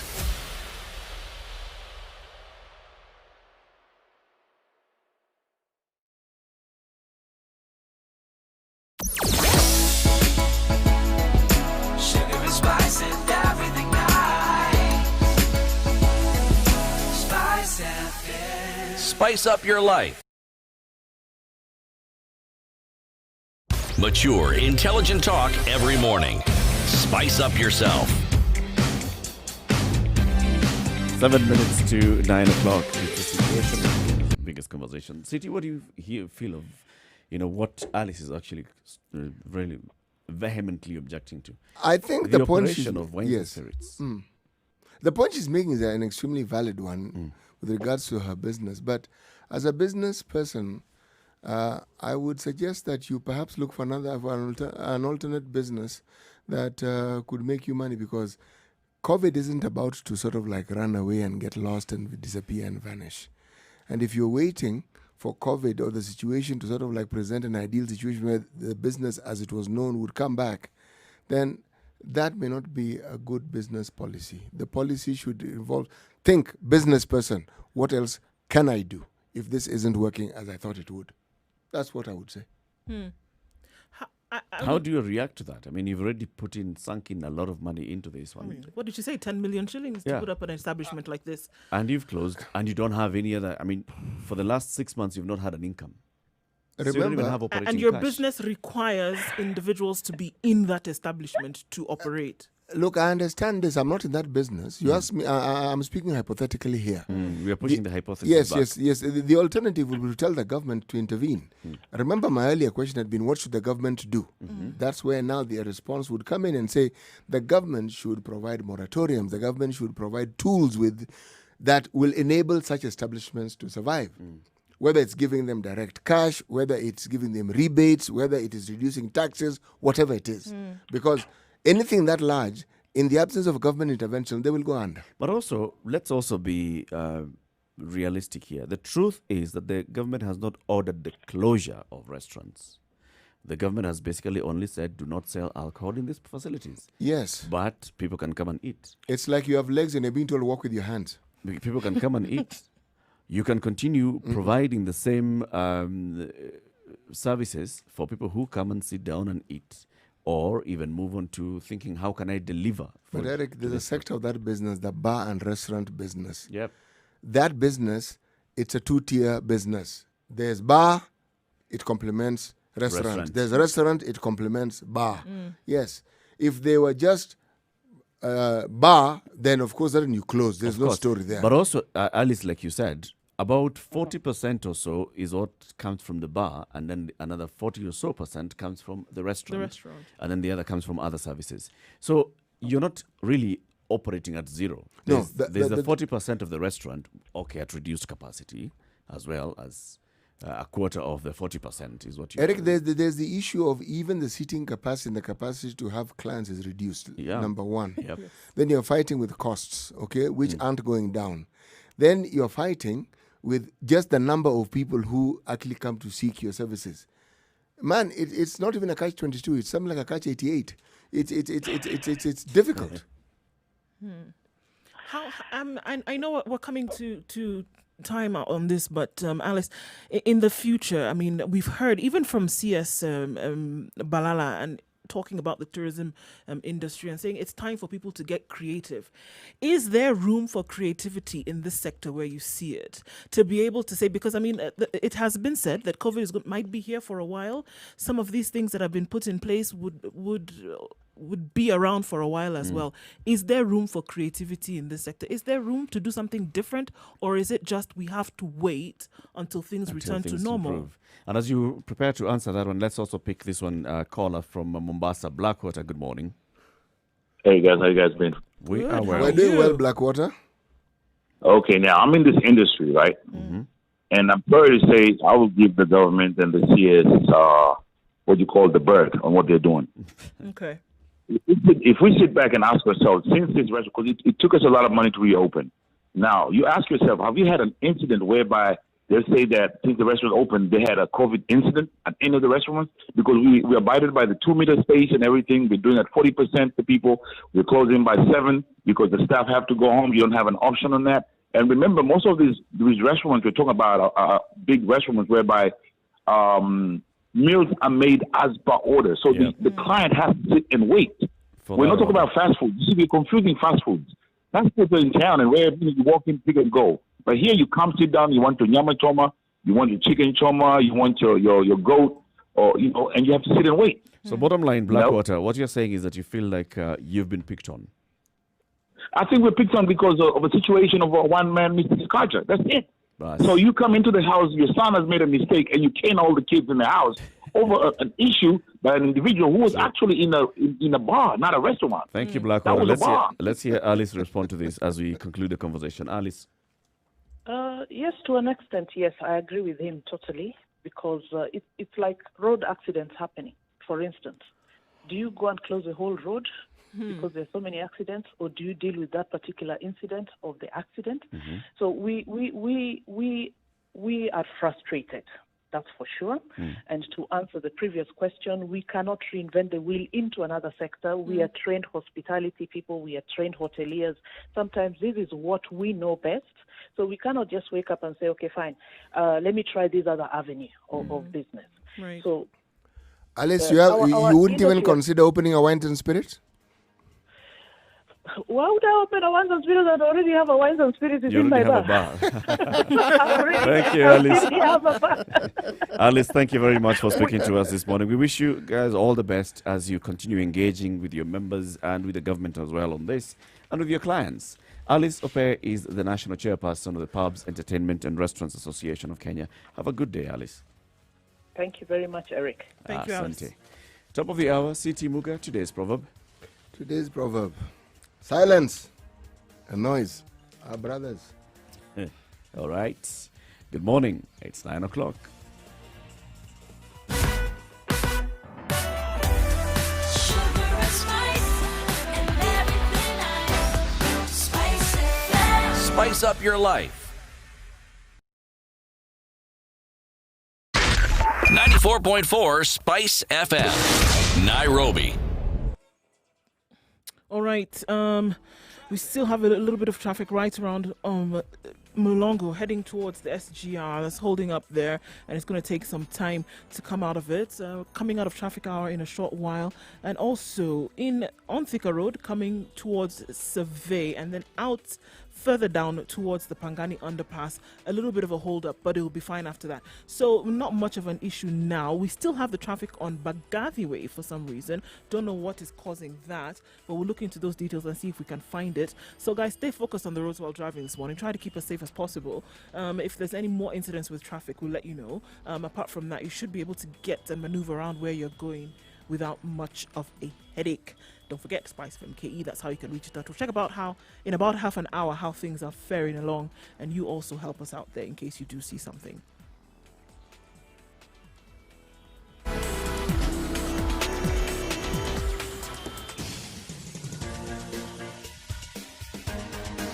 This is The Situation Room, the home of hard-hitting political commentary and penetrating insights about the state of the nation. This is a talk radio experience like no other. The Situation Room, a place for hard truths, debates, and elevated conversations. The Situation Room, witty, political, engaging, deep, controversial. In the room, we have C.T. Muga, researcher, academic, seasoned political observer, a fountain of wisdom in these politically uncertain times. Ndu Oko, Nigerian by birth, Kenyan by choice, communications expert, Pan-Africanist, a truth seeker and believer in people power, and Eric Latin, agent provocateur, the man in the chair, seasoned journalist, news hound, a man who believes in punching up, not down. This is the Situation Room, with the only way to start your day. Owners Association, and you know the kind of dilemma that they're facing currently, and the kind of uncharted waters that they're finding themselves in, highlights what we're going to discuss in the next hour, which is about management and decision making in the business. When you're faced with a challenge, what do you do? And how quickly do you adapt to the new way of doing things? How do you recognize the new way of doing things? How do you even keep yourself engaged to think of the future new way of doing things and actually creating the new way of doing things yourself, so that you're in charge of this whole conversation and the narrative, in charge of the game? So what you're actually saying is that if you're talking about this on a national scale, then you're saying that what on earth did the people who at independence, Kenyans, who were taking over the reins from the colonialists and now had to run the government, what on earth were they thinking? Yep. How did they go about making decisions to ensure that this idea, this dream that they had of a nation was actually fulfilled? First of all, even to ensure that they understand the dream from the same perspective, all of them. Are you all reading on page 17 of this book called Dreams of Kenya? Not Dreams of My Father, Dreams of Kenya? Are you all on the same page? And then how do you actualize this dream? And how do you keep looking back and agreeing that, yes, we are still on the right path, or we have derailed a bit and we need to come back on the right path? And then what do you do when you realize this? When you realize, how soon do you make that decision that, yeah, we actually made a mistake. Let's come back. We're going to speak to a man who has served in all these sectors, public sector, private sector, has been the helm of government, has also been at the helm of the corporate world. And this is Nicholas Nganga. For those that may not know, Nicholas Nganga is the immediate former chairman of Safaricom Limited, has served in that board for more than a decade. He was the chairman when Michael Joseph was CEO. He was chairman when the late Bob Collymore was CEO. He was chairman when Michael Joseph was interim acting CEO. He was chairman when we had a new CEO until last week. So he's seen this company grow. But before that, and what many people actually do not know about Nicholas Nganga is that he has served in other boards as well in the private sector. He also worked in government for many years, especially in the treasury and planning and such others. When Mwai Kibaki, at one point when Mwai Kibaki was Minister for Finance, the PS was a man called Nicholas Nganga. You remember that city? I recall that vividly, but When you went to visit him for us. no, but of interest is that how is it that one actually got to that particular position? Because to get to the point of, because that's the pinnacle, by the time you're a permanent secretary in a ministry, Yeah. you're the senior most civil servant in that particular ministry. You are the boss. So how does one get to Get the there. point where they actually land? And before they get there, what on earth did they do? And how did they start? Who did they know? Well, there's always that little detail of who did they know? Or perhaps you should ask, what did they actually do Yeah. to stand out? To stand out. Yes. Nicholas Nganga, thank you very much for speaking to us. Good morning. Good morning. As you can tell, we have a lot of excitement in preparing to speak to you, because there are very many things that we hope that we are going to be able to learn from this conversation. So let's just start from what CT is asking. So by the time you are serving as a permanent secretary in the Ministry of Finance, in the Ministry of Health, in the Ministry of Foreign Affairs, what is it that you have done to stand out and get to that point? Just take us through your journey in public service. Well, I hope I can hear you a little bit better if you speak a bit louder. To start with, one doesn't just wake up and you find yourself a permanent secretary in the Ministry of Finance or the Ministry of Health or the Ministry of Foreign Affairs. Yep. This is the result of a progression of service in lower levels of government. I started working for the government in 1962 as a district officer. I worked through various ministries, the Ministry of Land Settlement and Water Development, Ministry of Natural Resources, Ministry of Tourism and Wildlife. Ended up as a deputy secretary in the Ministry of Finance, and then progressed there to deputy permanent secretary and then to permanent secretary. So, as I say, it's a progression. It's not something that you wake up and find yourself in. Tell us about the time when you were in the Ministry of Natural Resources. I was in the Ministry of Natural Resources for a very brief time, from 1963 to 1964 as an assistant secretary. It was a very interesting thing because I was particularly keen on matters relating to water development. And one of the things I remember most vividly, first, that there was very little attention being given to water as a major natural resource that required a combined and well-regulated framework of development. So there were different bits of it being done by different ministries, and I just saw that the opportunity there as a very young officer suggested that all those little bits and pieces could be put together and form a Ministry of Water Development. And I did that with the help of a couple of expatriate officers who were in other ministries and could see the same problem that we saw of a gap in structure. You're saying you did this as a young officer. How young were you? I would say at this time I would have been something like 25 years, 26 years. Really? So you became a DO in your teens? Sorry? You became a DO in at a very young age, actually. Yes. We qualified from university in those days at around 23 years. So I became a DO at about 24 years. I think that story is actually very interesting, that we're talking about a junior officer, a very young person in their mid-20s, who sits and comes up with an idea and thinks this is the best way that our country can progress. and you take it to your seniors, and your seniors sit down and they listen to you. I mean, this is something that very many young people nowadays, or even those who are working, older people in government nowadays, will express as frustration, ideas never being listened to. Okay.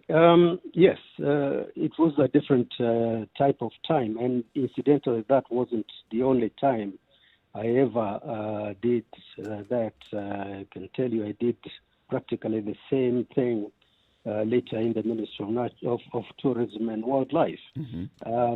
But at that young age, we were a new bunch of officers from university thrown into the maelstrom of transition from a colonial administration to local administration, and literally thrown in at the deep end, and you had to swim as fast as you could and learn as quickly as you could. The good thing, and this people must always remember, is that the colonial officers were able and were willing to actually listen to young African officers, much as maybe they resented the fact that we were taking their places. But they were quite willing. I had very, very good relations with all the colonial officers that I dealt with, and there were many. So it was a different time, and I agree it is a pity that young people are perhaps not being listened to as much as they would like to be. But there is also an approach question. If you want to be listened to, you got to approach things in the correct manner. Expound on that. I mean, because that appears to be the crux of the matter.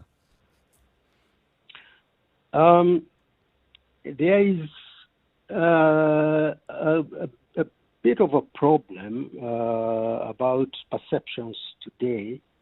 There is a feeling that older people who are in positions like the ones I've held got there somehow by luck and good fortune, or they were favored. There is a terrible misconception today that you only get a position if somebody knows you, or if somebody promotes your interests, rather than showing your own merit. So if you approach this by with a jaundiced look, and you're trying to force your views and opinions on people, you will not get very far. I have one principle that I would like to tell young people, and it is: don't put in your CV something you cannot support in a live interview. Don't throw your weight around, because there may be a heavier weight than you around. So approach this with an element of humility and wanting to learn, and people will be willing to listen to you. Do you think this was a principle that you used at that time? I mean, qualifying from university at the age of 23, and then becoming an officer in government, and then moving, well up the ranks. Do you think this is a principle that you applied that then gave you success?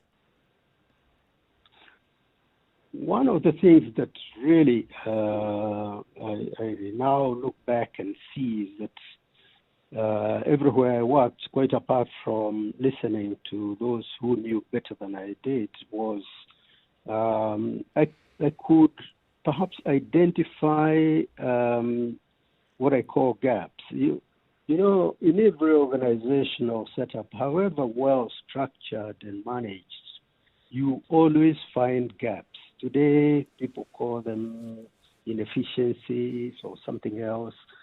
But if you can identify gaps as you go along and look for ways of filling them, and make other people accept that there is a gap either in knowledge or in approach or in structure, you get listened to very easily. And this was perhaps a very major part of what I did in the public service, particularly in the earlier age. So one should really look for opportunities, not just try to take over what somebody else is doing, because they may be doing it quite well, and you are not going to be able to replace them in a very short time. So look for what they are not doing. Carve out and your do own that. niche. Yeah, fine. Yeah, call it a niche, call it a gap, but play a role that seems to be additional to the values that organization stands for. Would you say that you succeeded in your positions in government for the country? Would I see? Would you say that you succeeded in the positions that you worked in for government? Yes, I would say I succeeded in the positions I held in government, and I think those that worked with me recognized my success. One thing that doesn't always come out is that in 1979, I was honored by the government and awarded the Order of the Burning Spear as an elder. If this is not recognition of success, I don't know what is. Indeed, it is. I mean, it's a big one, and they say that this is among the highest that you get as somebody who's serving in public service, elder, and then you get to the chief. Well, I haven't got Let's just say any that somebody, control of that. somebody somewhere turned their back again and forgot that Nicholas Nganga really has moved on from being an elder to a certain higher level. Of course, this is a recognition. No, I'm just campaigning for you, Nick. I'm just saying. You can look at it this way. Yeah. I was awarded that in 1979 for service that I had done up to that time. True. You can also now see what service, maybe not directly in the civil service, but To the what country. other service I've done since 1979 in the public sphere. And I would like to say that I think there is a bit of contribution I've made in that period also. Very modest of you to say a bit. You have served in the boards of various organizations. You are chairman of G4S Security, Khan General. You've served in Kakuzi. You've served in various other capacities in the public sphere, as you call it, since 1979. What is it that drives you? When they approach you and they tell you, Nick, we'd like you to serve in our board. We'd like you to help steer this organization. What makes you say yes? And are there some that you've actually turned down and said, just looking at the culture of this organization from what I see from outside, no?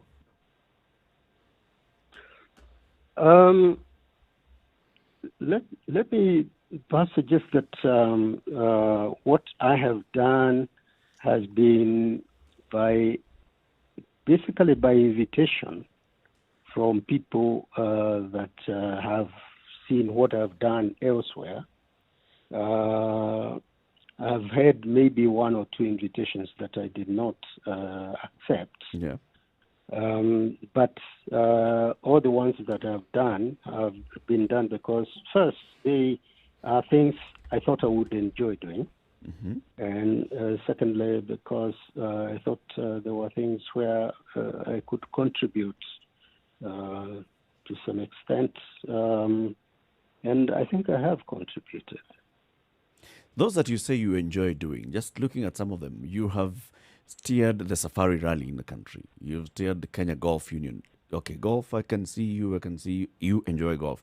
Explain safari rally and you enjoying. I had an interest in motorsport very early. I enjoyed driving, although I have a little hiccup at the moment. I'm not able to drive at all, and it feels almost like prison because I love driving myself around. And so by 1968, I had joined the Kenya Rally Drivers Club. I had had a few trials at tries at Motorsport, a little bit of rough track racing. I had done a couple of rallies, local rallies, and I finally ended up entering the East African Safari Rally. Didn't get very far on the road, but it was a good effort with a driver.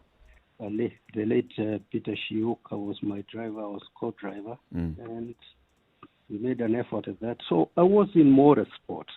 I enjoyed that, and through that I was then around 1985 invited to join the Automobile Association. I was soon made vice chairman of the Automobile Association, and I became the chairman of Safari Rally Limited. And I was chairman of Safari Rally Limited for 9 years. Mr. Nganga, overseeing nine safaris. Mr. Nganga, the question I want to ask is, prior to you and Mr. Peter Shiuka, the late Mr. Peter Shiuka, actually entering the East African Safari Rally, had any other Africans attempted that particular feat? Oh yes, yeah. There were many, in fact, more accomplished drivers. I wish I could remember their names now, but yes, there were others. Motugethoi and somebody else. Trying to remember their names, but there were others who had tried. They had tried. And Peter Shiuka had tried once before with somebody else. Now, as for the chairmanship of the Safari Rally Limited, had there been any African prior to your chairmanship? No, there wasn't. And how many Africans have we had since? I honestly can't remember because there were mixes. There were some Africans, some people of other races. So it's been a mix, so can't remember them. I want to take you back to your time in the Ministry of Tourism. Yes. And you mentioned that in the same way that you had purposed your activities in the Ministry of Natural Resources, you applied a similar diligence in this ministry. What are the things that you and your teams did in the Ministry of what was it called then? Tourism and what did we call it then? Tourism. It was tourism and wildlife at that time. Yes. Yes. And the thing that I was referring to was the fact that as I was under secretary at that time, and we had great problems with wildlife sites because there were two organizations. There was what was called the Game Department that purportedly looked after wildlife that was not in the national parks. And there was a national park organization which was by statute semi-independent. And there were conflicts all the time between these two departments. And we couldn't get them to have a unified strategy for management of wildlife. So I sat down, looked at their laws, and picked out what was common, suggested that the two be combined into one Department of Wildlife Management. And I put up a paper. The minister agreed. He was actually very happy with it because he had experienced this problem. It was taken up, and we formed a Department of Wildlife Management, what you might call the precursor of today's KWS. So it was born somewhere on, on the mind of Nicholas Nganga, just looking at what's happening and thinking, you know what, we need a solution to this. He saw a gap.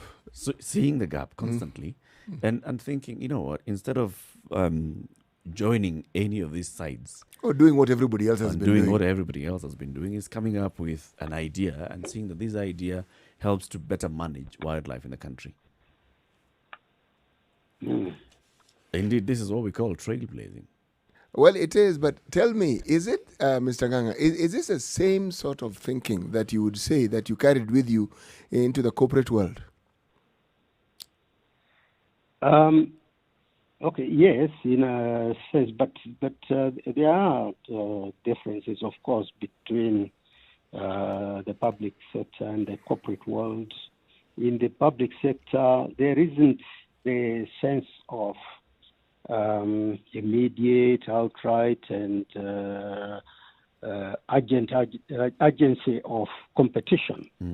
But in the same sphere, you can also see even in this sphere, you can also see the same concept of gaps, things that people are not doing. You step in and suggest that you could do things differently, but it is more difficult to do that in the public, in the private sector than in the public sector.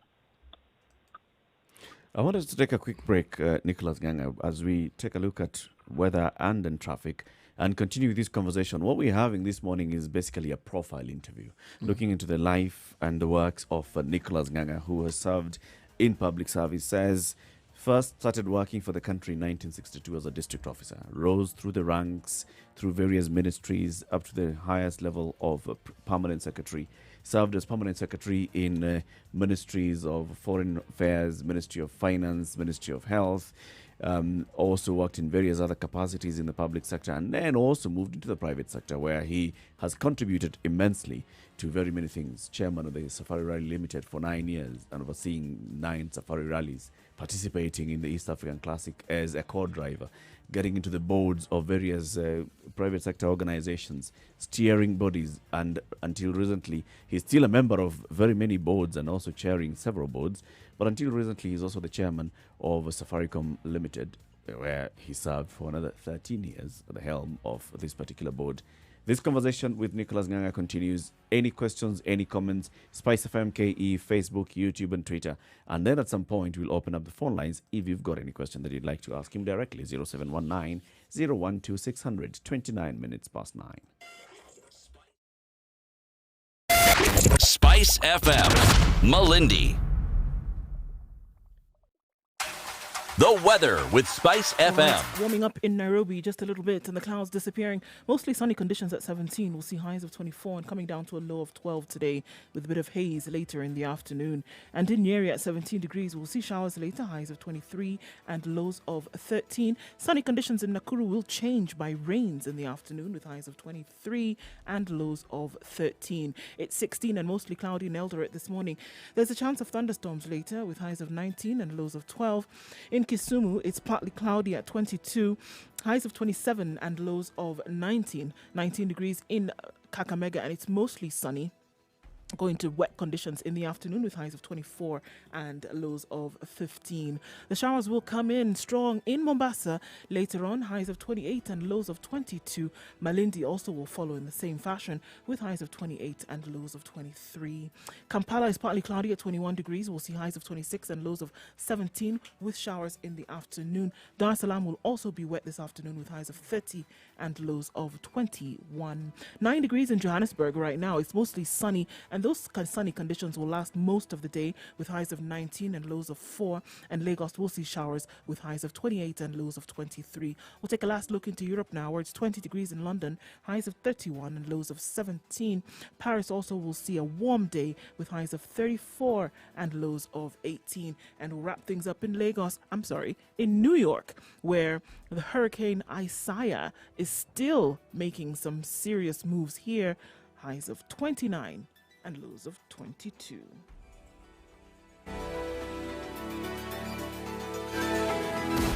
Mellow Spice.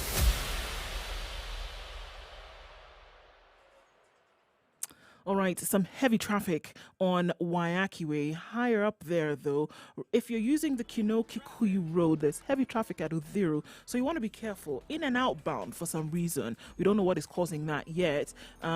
So please let us know if you do what might be the problem. There was an accident last night on the Taita Taveta Voi Road, and there's an individual who cannot be located right now. The vehicle is still a mess, and his documents are there. We're going to share that information on Twitter, and you can get that if you do know who it is, to let people know that there was that problem. Okay, so Mombasa Road is looking a lot better. Everybody's asking what's going on Waiaki Way. Close to Zero, there's heavy traffic. We don't know the reason why, but we'll find out in a short while. Coming off Thika Road is much better, and traffic seems to have ended in most parts for now, likely to pick up later on in the evening. Not to forget, Spice FM KE. Keep in touch just in case.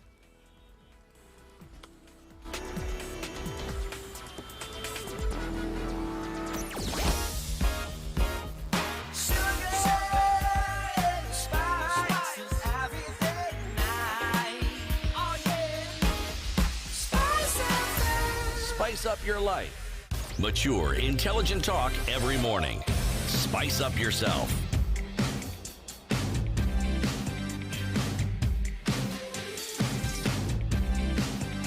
Mornings done right. 94.4 Spice 28 FM, minutes to Nairobi. the end of the show. This is a Situation Room. It's Kenya's biggest conversation. Broadcasting on Spice FM and also worldwide, www.spicefm.co.ke, Spice FM KE on Facebook, YouTube and Twitter, where we live stream audio visual. This morning's conversation is basically a profile interview. We are looking back at the life and times of Nicholas Nganga, who has served in public service, who served in the private sector as well. And we're titling this conversation this morning, Discipline, Fairness and Integrity in Public and Private Service. I mean, and it's very important that we bring in those words, because just so far in the last 28 minutes that we have been speaking with Nick, you can pick out some things that, get into service, get into public service, and look for the opportunity. Ensure that you wake up every morning and you're saying, I'm going to make a difference. Well, the fundamental difference is look for the opportunity to improve the service you're in. Not to improve your lot. Not to improve your life. Yes, which seems to be the mantra by which many people who are in public service right now seem to live by. Yes. It's to look at the opportunity, not where you can steal, but look for opportunities where you can make a difference. Serving in a ministry and seeing, all right, so this is environment and natural resources, but we've got very many others. We've got water, we've got all, and come up with an idea. Let's consolidate all this and create a ministry that encompasses all this.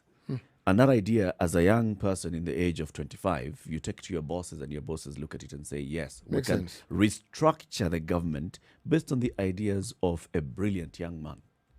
Another one is, just like he said, serving in another ministry and seeing there's a lot of conflict between various organizations. These guys are managing wildlife that's not in national parks. These ones are managing wildlife that's in national parks. Look, there's conflict. What's And the it's not solution? necessary. It's not necessary. Let's come up with one body that manages that. To date, we have the Kenya Wildlife Service, and then we go back and see, all right, this was what was happening then, and this is what somebody looked and saw. A solution is required, and came up with a solution. Saw the gap and then sought to find a solution to ensure that that gap was filled. Indeed. And Nicholas, just before we went to the break, CT had asked you the difference now between serving in the public sector and serving in the private sector. You had highlighted one of the main ones is that the public sector is not under the pressure to make more money, Or to compete, really. to compete. So how does this then translate in serving from that kind of organization to serving in the private sector, where it's all about the bottom line and shareholder value?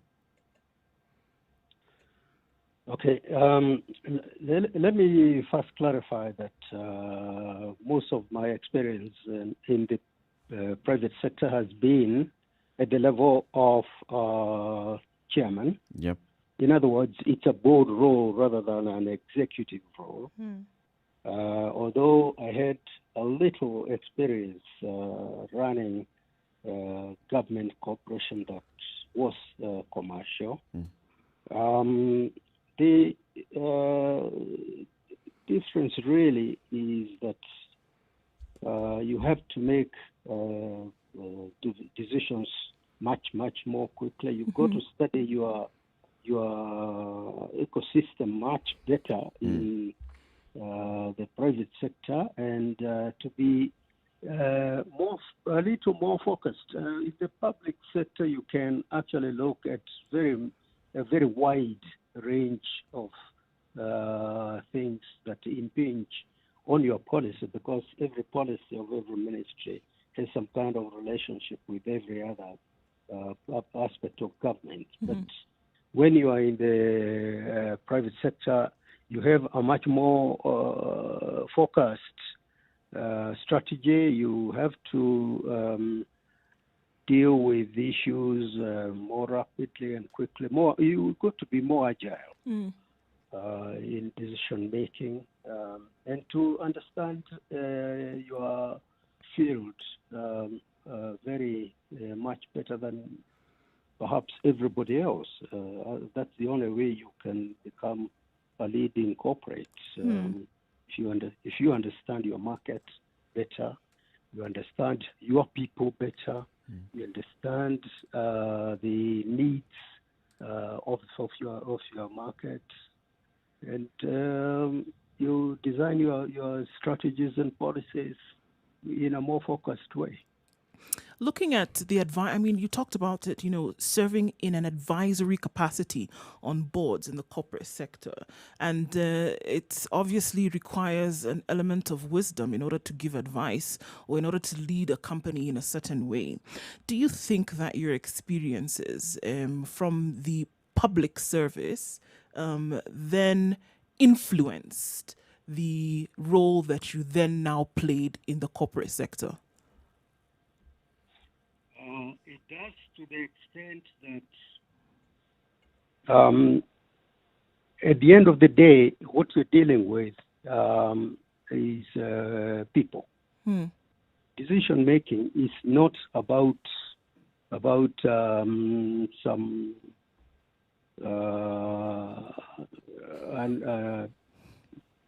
something that you can't see. Inanimate, yes. It's basically about people. It's about how you can influence people's thinking and their tastes, their wishes, and their ambitions. And as long as you have learned to deal fairly with people and in a genuine manner, in an authentic manner, to meet needs, there is a commonality and a convergence of approaches between the public and the private sector. And as I said, the basic difference is that in the public sector, you are looking at a wider achievement. In the private sector, you are looking at both your top line and your bottom line, and looking at what facilitates you are achieving your objectives. But you must never forget that it's all about people. At the end of the day, it is how people view the service that you're providing or the product that you're providing that will make the difference. You say that the capacity you have held in the boards that you've represented as chairman has been advisory. I thought that boards were supposed to direct policy.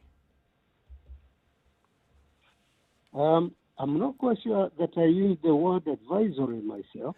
Maybe it's my colleague who used the word advisory, and I have decided to pin that word on you. I wouldn't see my role in a board, especially in the capacity of chairman, as being advisory. It's a leadership position. You're supposed to be like a compass. You are the one trying to get people to think with a common objective. People have various different approaches. Yeah. You are expected to put all these people's thoughts together, see what is the most advantageous and commonly accepted strategy, and you ride with that.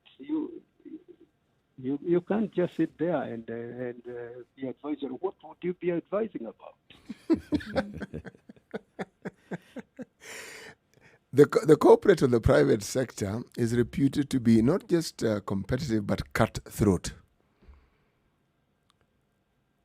How does one survive for the years that you've survived in a company that is touted as one of the best on this continent for this long? There are two aspects to that question, and they are rather different. How I have survived is one thing, is different from how Safaricom has survived. Safaricom has grown largely because of a very early recognition of the role that people can play, because communication is, after all, about people, and Safaricom started as a telecommunication company. And as we went along, we found, again, you might say it is gaps, like I said earlier, areas which were ignored and not very well catered for. We were helped enormously by development of technology, the availability of not only technological platforms, but also the devices improved and became much cheaper, and so on and so forth.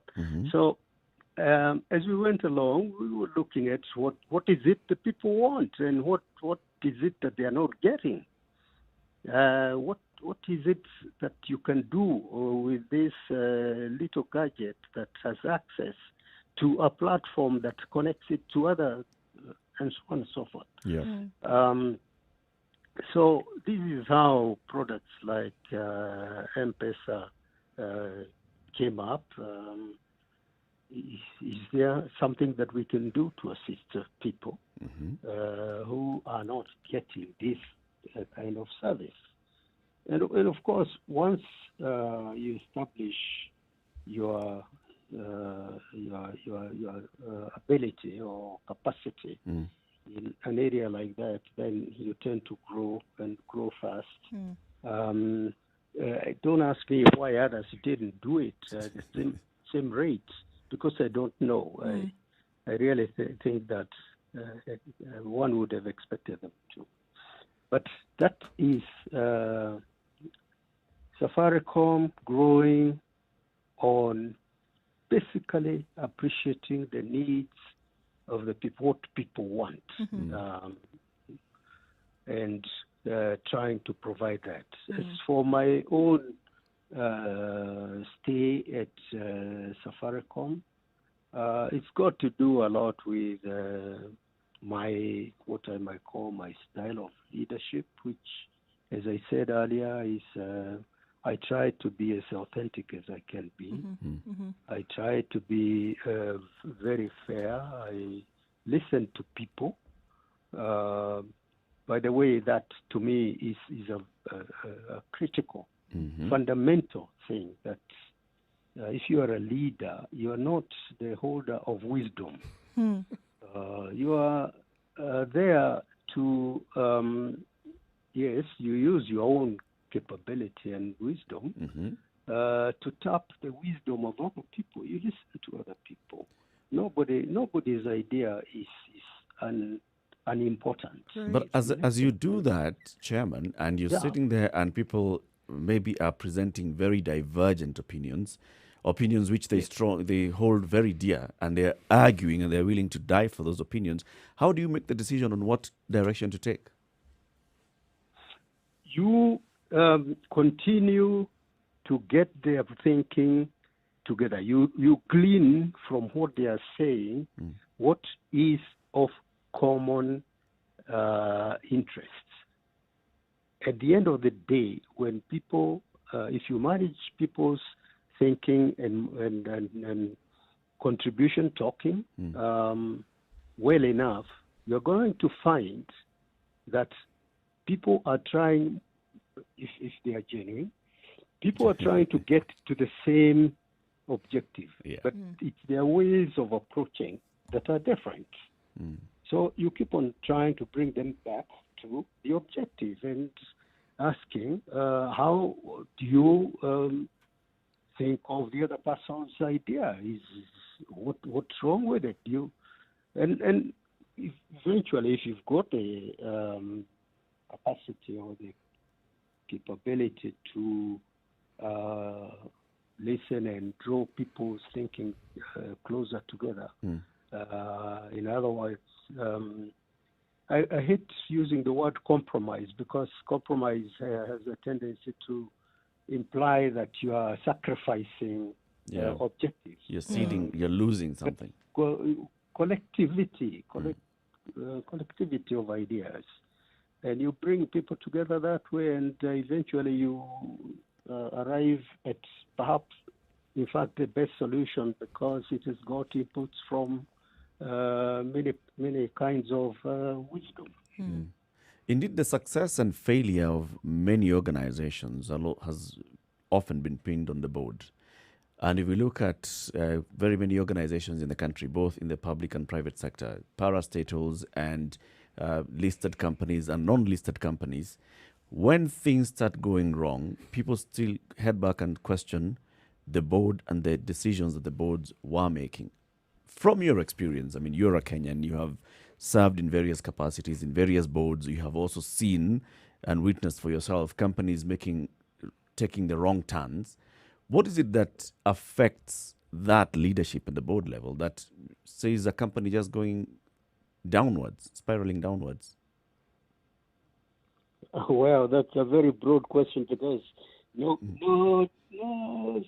company goes down the same way as the other, although there may be common factors that influence this. But one of the things that I personally think is causing problems now is the inability to look at a common goal, and a great deal of intrusion of personal interests, lack of the values of governance around conflict of interests,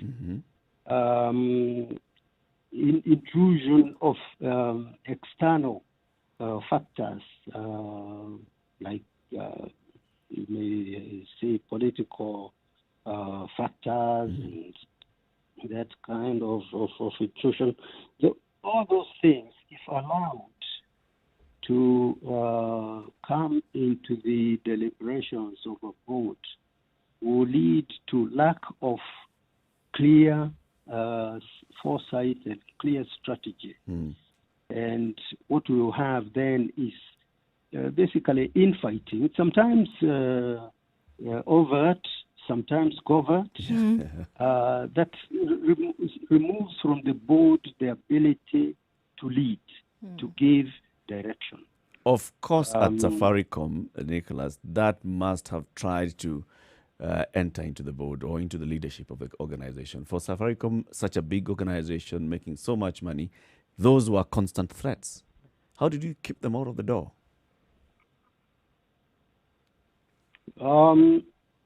By having first a very, very strong board, a board that was very clear about its role and what it was required to do, which is to lead the company.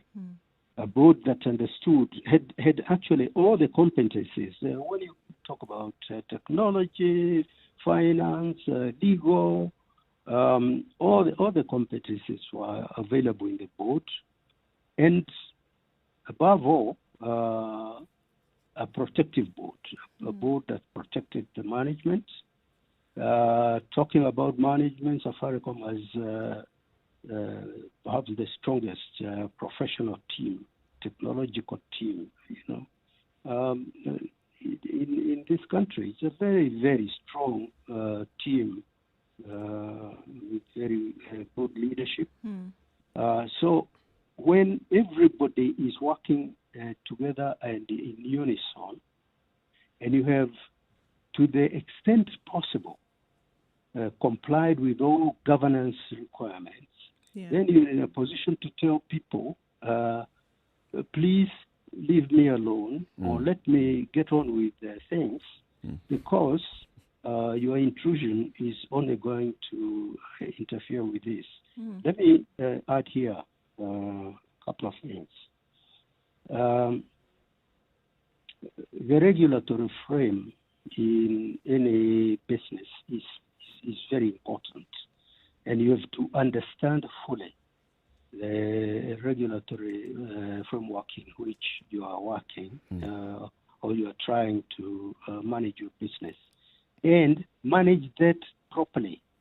Have people who understand every bit of law that affects you, and make sure that you are complying with them, and that these people are also capable of explaining to whoever raises any question why they think or they feel that they are compliant. So as long as you are compliant, you are clear, and you are observing the rules of good governance, and you have you are observing your integrity and ethical issues, then you are in a position, in a very strong position to say, we don't think that your intrusion into this is going to be to add value. Nicholas, you've been very busy for the last, many years. So what's going to be occupying your time now, and what are the things that then you will be doing or that you're interested in now that will take up your time? Yes, as you say, I've been busy because Safaricom is not the only thing I've been doing. There are other things that I do. Companies where, as was said earlier, I am either on the board or I lead as chairman. Then I've got my own family and business affairs to look after. I'm not a wealthy person, so I don't have a huge portfolio of companies to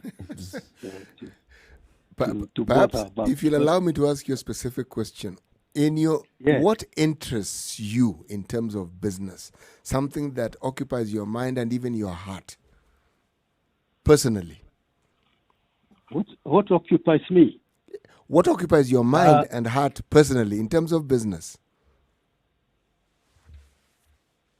I think my highest values are, first, obviously, family. I care a lot about my family. I care very much about the right things, people doing the right things. I learned from a very good educator when I was from primary school to 7 years in the same school, and the mantra was do the right thing because it's the right thing, not because of laws or rules or punishment, but do the right thing because it's right. Don't try to pad it with things, with other things. If it's right, it's right. If it's wrong, it's wrong. And that's it. So that is a fundamental driving part of my life. Which brings us to that question, because the issue of integrity is crucial, especially when we're talking about our country and where we are at right now. Some of the questions that are coming in are have you ever been bribed? Have you taken a bribe? And how have you, in the cases where assuming that you've rebuffed a bribe, how do you rebuff a bribe? I have been offered bribes directly at least 3 times. Mm-hmm. People who said, if you get me a contract to supply this and that to that ministry, Mm-hmm. we'll put you on our boat.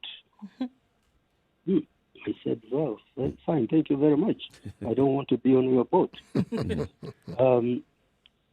I've been told by a friend actually, but now unfortunately deceased, came to me. There was a project, and he says, I've been given this sort of float to make sure that the project succeeds, and I'm told you are the only one objecting and wanting to see a feasibility study. Mm-hmm.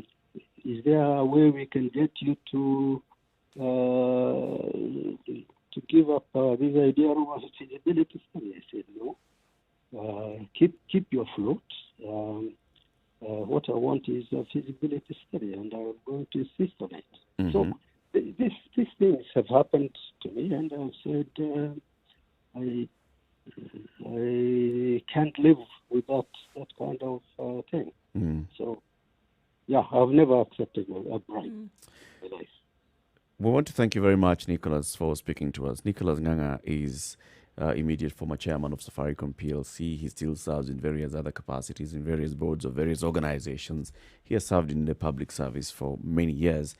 What would you like to tell people who are listening to you this morning? I mean, on the issues that you've said, integrity, on good leadership, on serving your country in whatever capacity. I think all I would like to say is it's sad that people think that anything and everything is negotiable. They think that you have to offer inducement and so on and so forth. I believe the country can be managed and run without this level of inauthentic behavior. And I would just appeal to my country people, my countrymen and women, to try and see the bigger picture. The bigger picture is this country and its future, and the future of our children. Resources are not going to be exhausted. Money is not going to be exhausted. It will always be there. Don't try and grab hold of it like it's going to come to an end. Expiring. Land will always be there. You don't try and grab it like it's going to go somewhere. So these things are available for us all to share.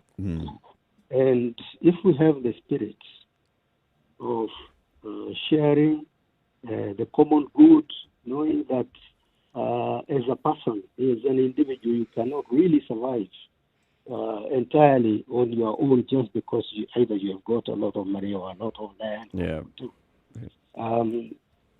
If you can see the common good rather than the selfish interests, then you will be a good citizen and the country will be a good country to live in. Asante sana. Thank you very much, Nicholas, for speaking to us, and we wish you all the best in the Thank years to come. Asante sana for speaking Thank to you us. so much. Thank you. Thank you. Thank This you, is sir. the Situation Room. It's Kenya's biggest conversation. We come to the end of the show. Very interesting conversation. Just say goodbye then with your closing remarks on that. definitely things to aspire towards. Goodbye. The conversation continues tomorrow. Oh, it's Thursday, is it? It It is Okay, then let the conversation continue tomorrow. tomorrow. As we say goodbye, today's proverb, as we wind up on that. Silence and noise are brothers. Silence and noise are brothers. Yes. Good morning. It's 10 o'clock. Noise.